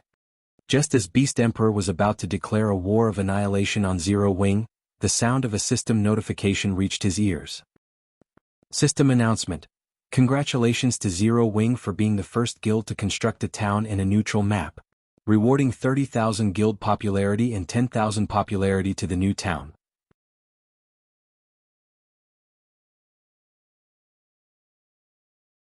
Chapter 1719, Zero Wings Town. Chapter 1719 Zero Wings Town. A town in a neutral map? Beast Emperor stared at the system announcement, stunned. He wasn't unfamiliar with a town's construction. After all, many guilds had constructed towns within the various kingdoms and empires before. However, the building a town in a neutral map held an entirely different meaning. Neutral maps lacked teleportation points. Players could only rely on their own power to travel to neutral maps. If a guild constructed a guild town in a neutral map, its guild members could guild transfer scrolls to teleport to said town once it had a guild residence, saving plenty of travel time. Moreover, unlike a captured town which had a fixed location, the owner could construct their town wherever they wished. Neutral maps were rich in resources, but the various major powers had only captured pre-made towns thus far. Nobody had successfully built a town in a neutral map yet. Even so, these powers had reaped plenty of benefits from their captured towns. If they could build a town in a strategic location and occupy it, they could definitely secure more resources. Meanwhile, at the Orc Empire's primordial divine ruin, the players from the various major powers and adventurer teams, who were preparing to fight for the ruin's entry slots, were watching towards the southwest, an indescribable shock filling their gazes. Suddenly, a town had popped up in the highlands southwest of the primordial divine ruin. Combined with the previous system announcement, any fool would realize that this constructed town belonged to Zero Wing. Am I dreaming? How is this possible? Zero Wing is so awesome. The guild even had the means to construct a town here? Looking at the fully formed town, the various large guilds at the primordial divine ruin looked on with envy. Meanwhile, the eyes of the various adventurers glowed with excitement. Having a town so close to the primordial divine ruin was a dream. The primordial divine ruin was an important resource, which the various major powers competed for. These powers had even expended endless manpower and resources just to get more members into the ruin.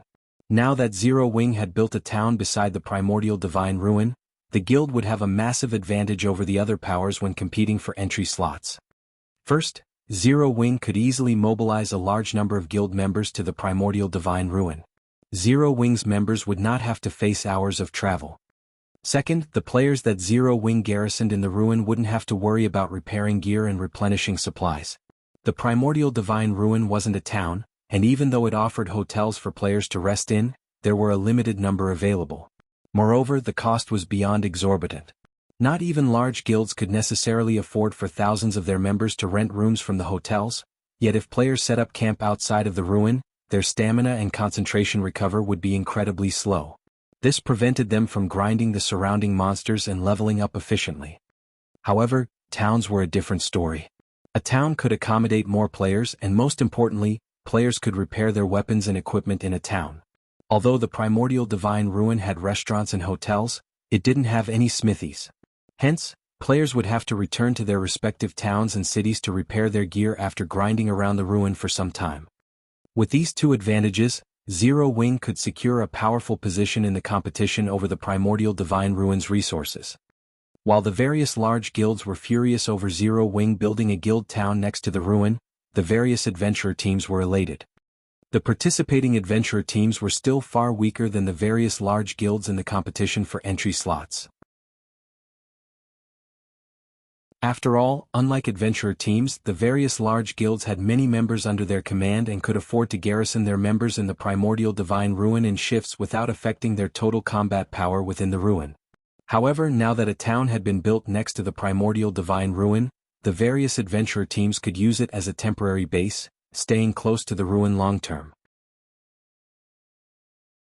With this, the various adventurer teams could compete with the various large guilds on a more even playing field. Meanwhile, news of Zero Wing's new town in the Orc Empire quickly spread to the neighboring kingdoms and empires. For a time, the various large guilds and independent experts were all talking about Zero Wing. Zero Wing's rise is certain now. Not only does the guild have the advanced combat rooms and a guild city, but it also has built a town right beside the Orc Empire's primordial divine ruin. That's right. I heard that many independent experts have chosen to join Zero Wing to better develop themselves.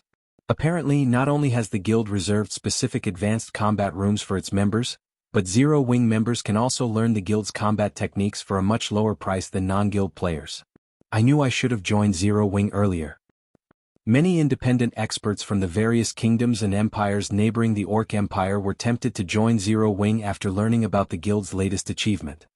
They hadn't known much about Zero Wing previously, and those that had known hadn't had a particularly optimistic view of the guild. However, that had all changed after the guild's overwhelming victory against Blackwater and Beast Emperor.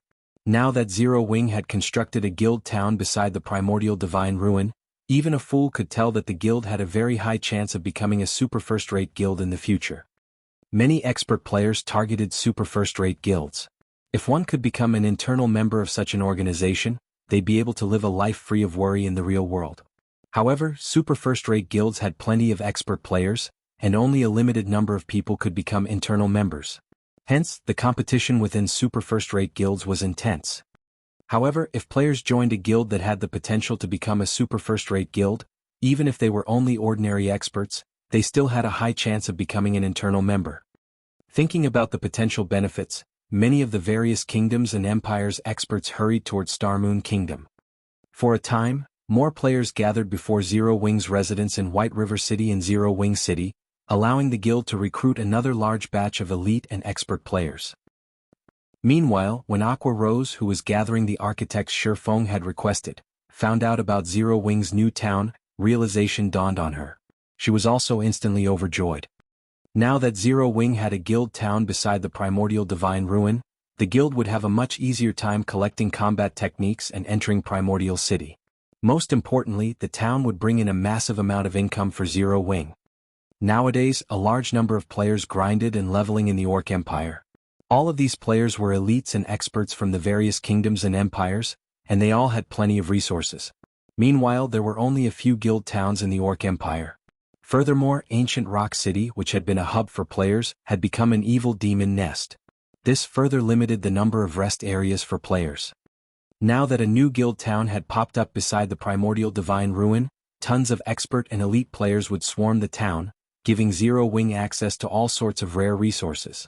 The guild's new town would likely be even more profitable than Stone Forest Town, and for Zero Wing's members, this was a golden opportunity to visit the Orc Empire to grind. Their leveling efficiency in the neutral map would definitely be faster than grinding in Star Moon Kingdom. Meanwhile, Shifeng, who sat in an advanced horse carriage as he headed towards White River City's War God's Temple, remained wholly ignorant of the commotion Zero Wing's new town had caused.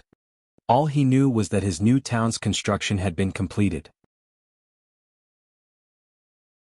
The system had also notified him that he needed to inspect the town and complete the handover procedures.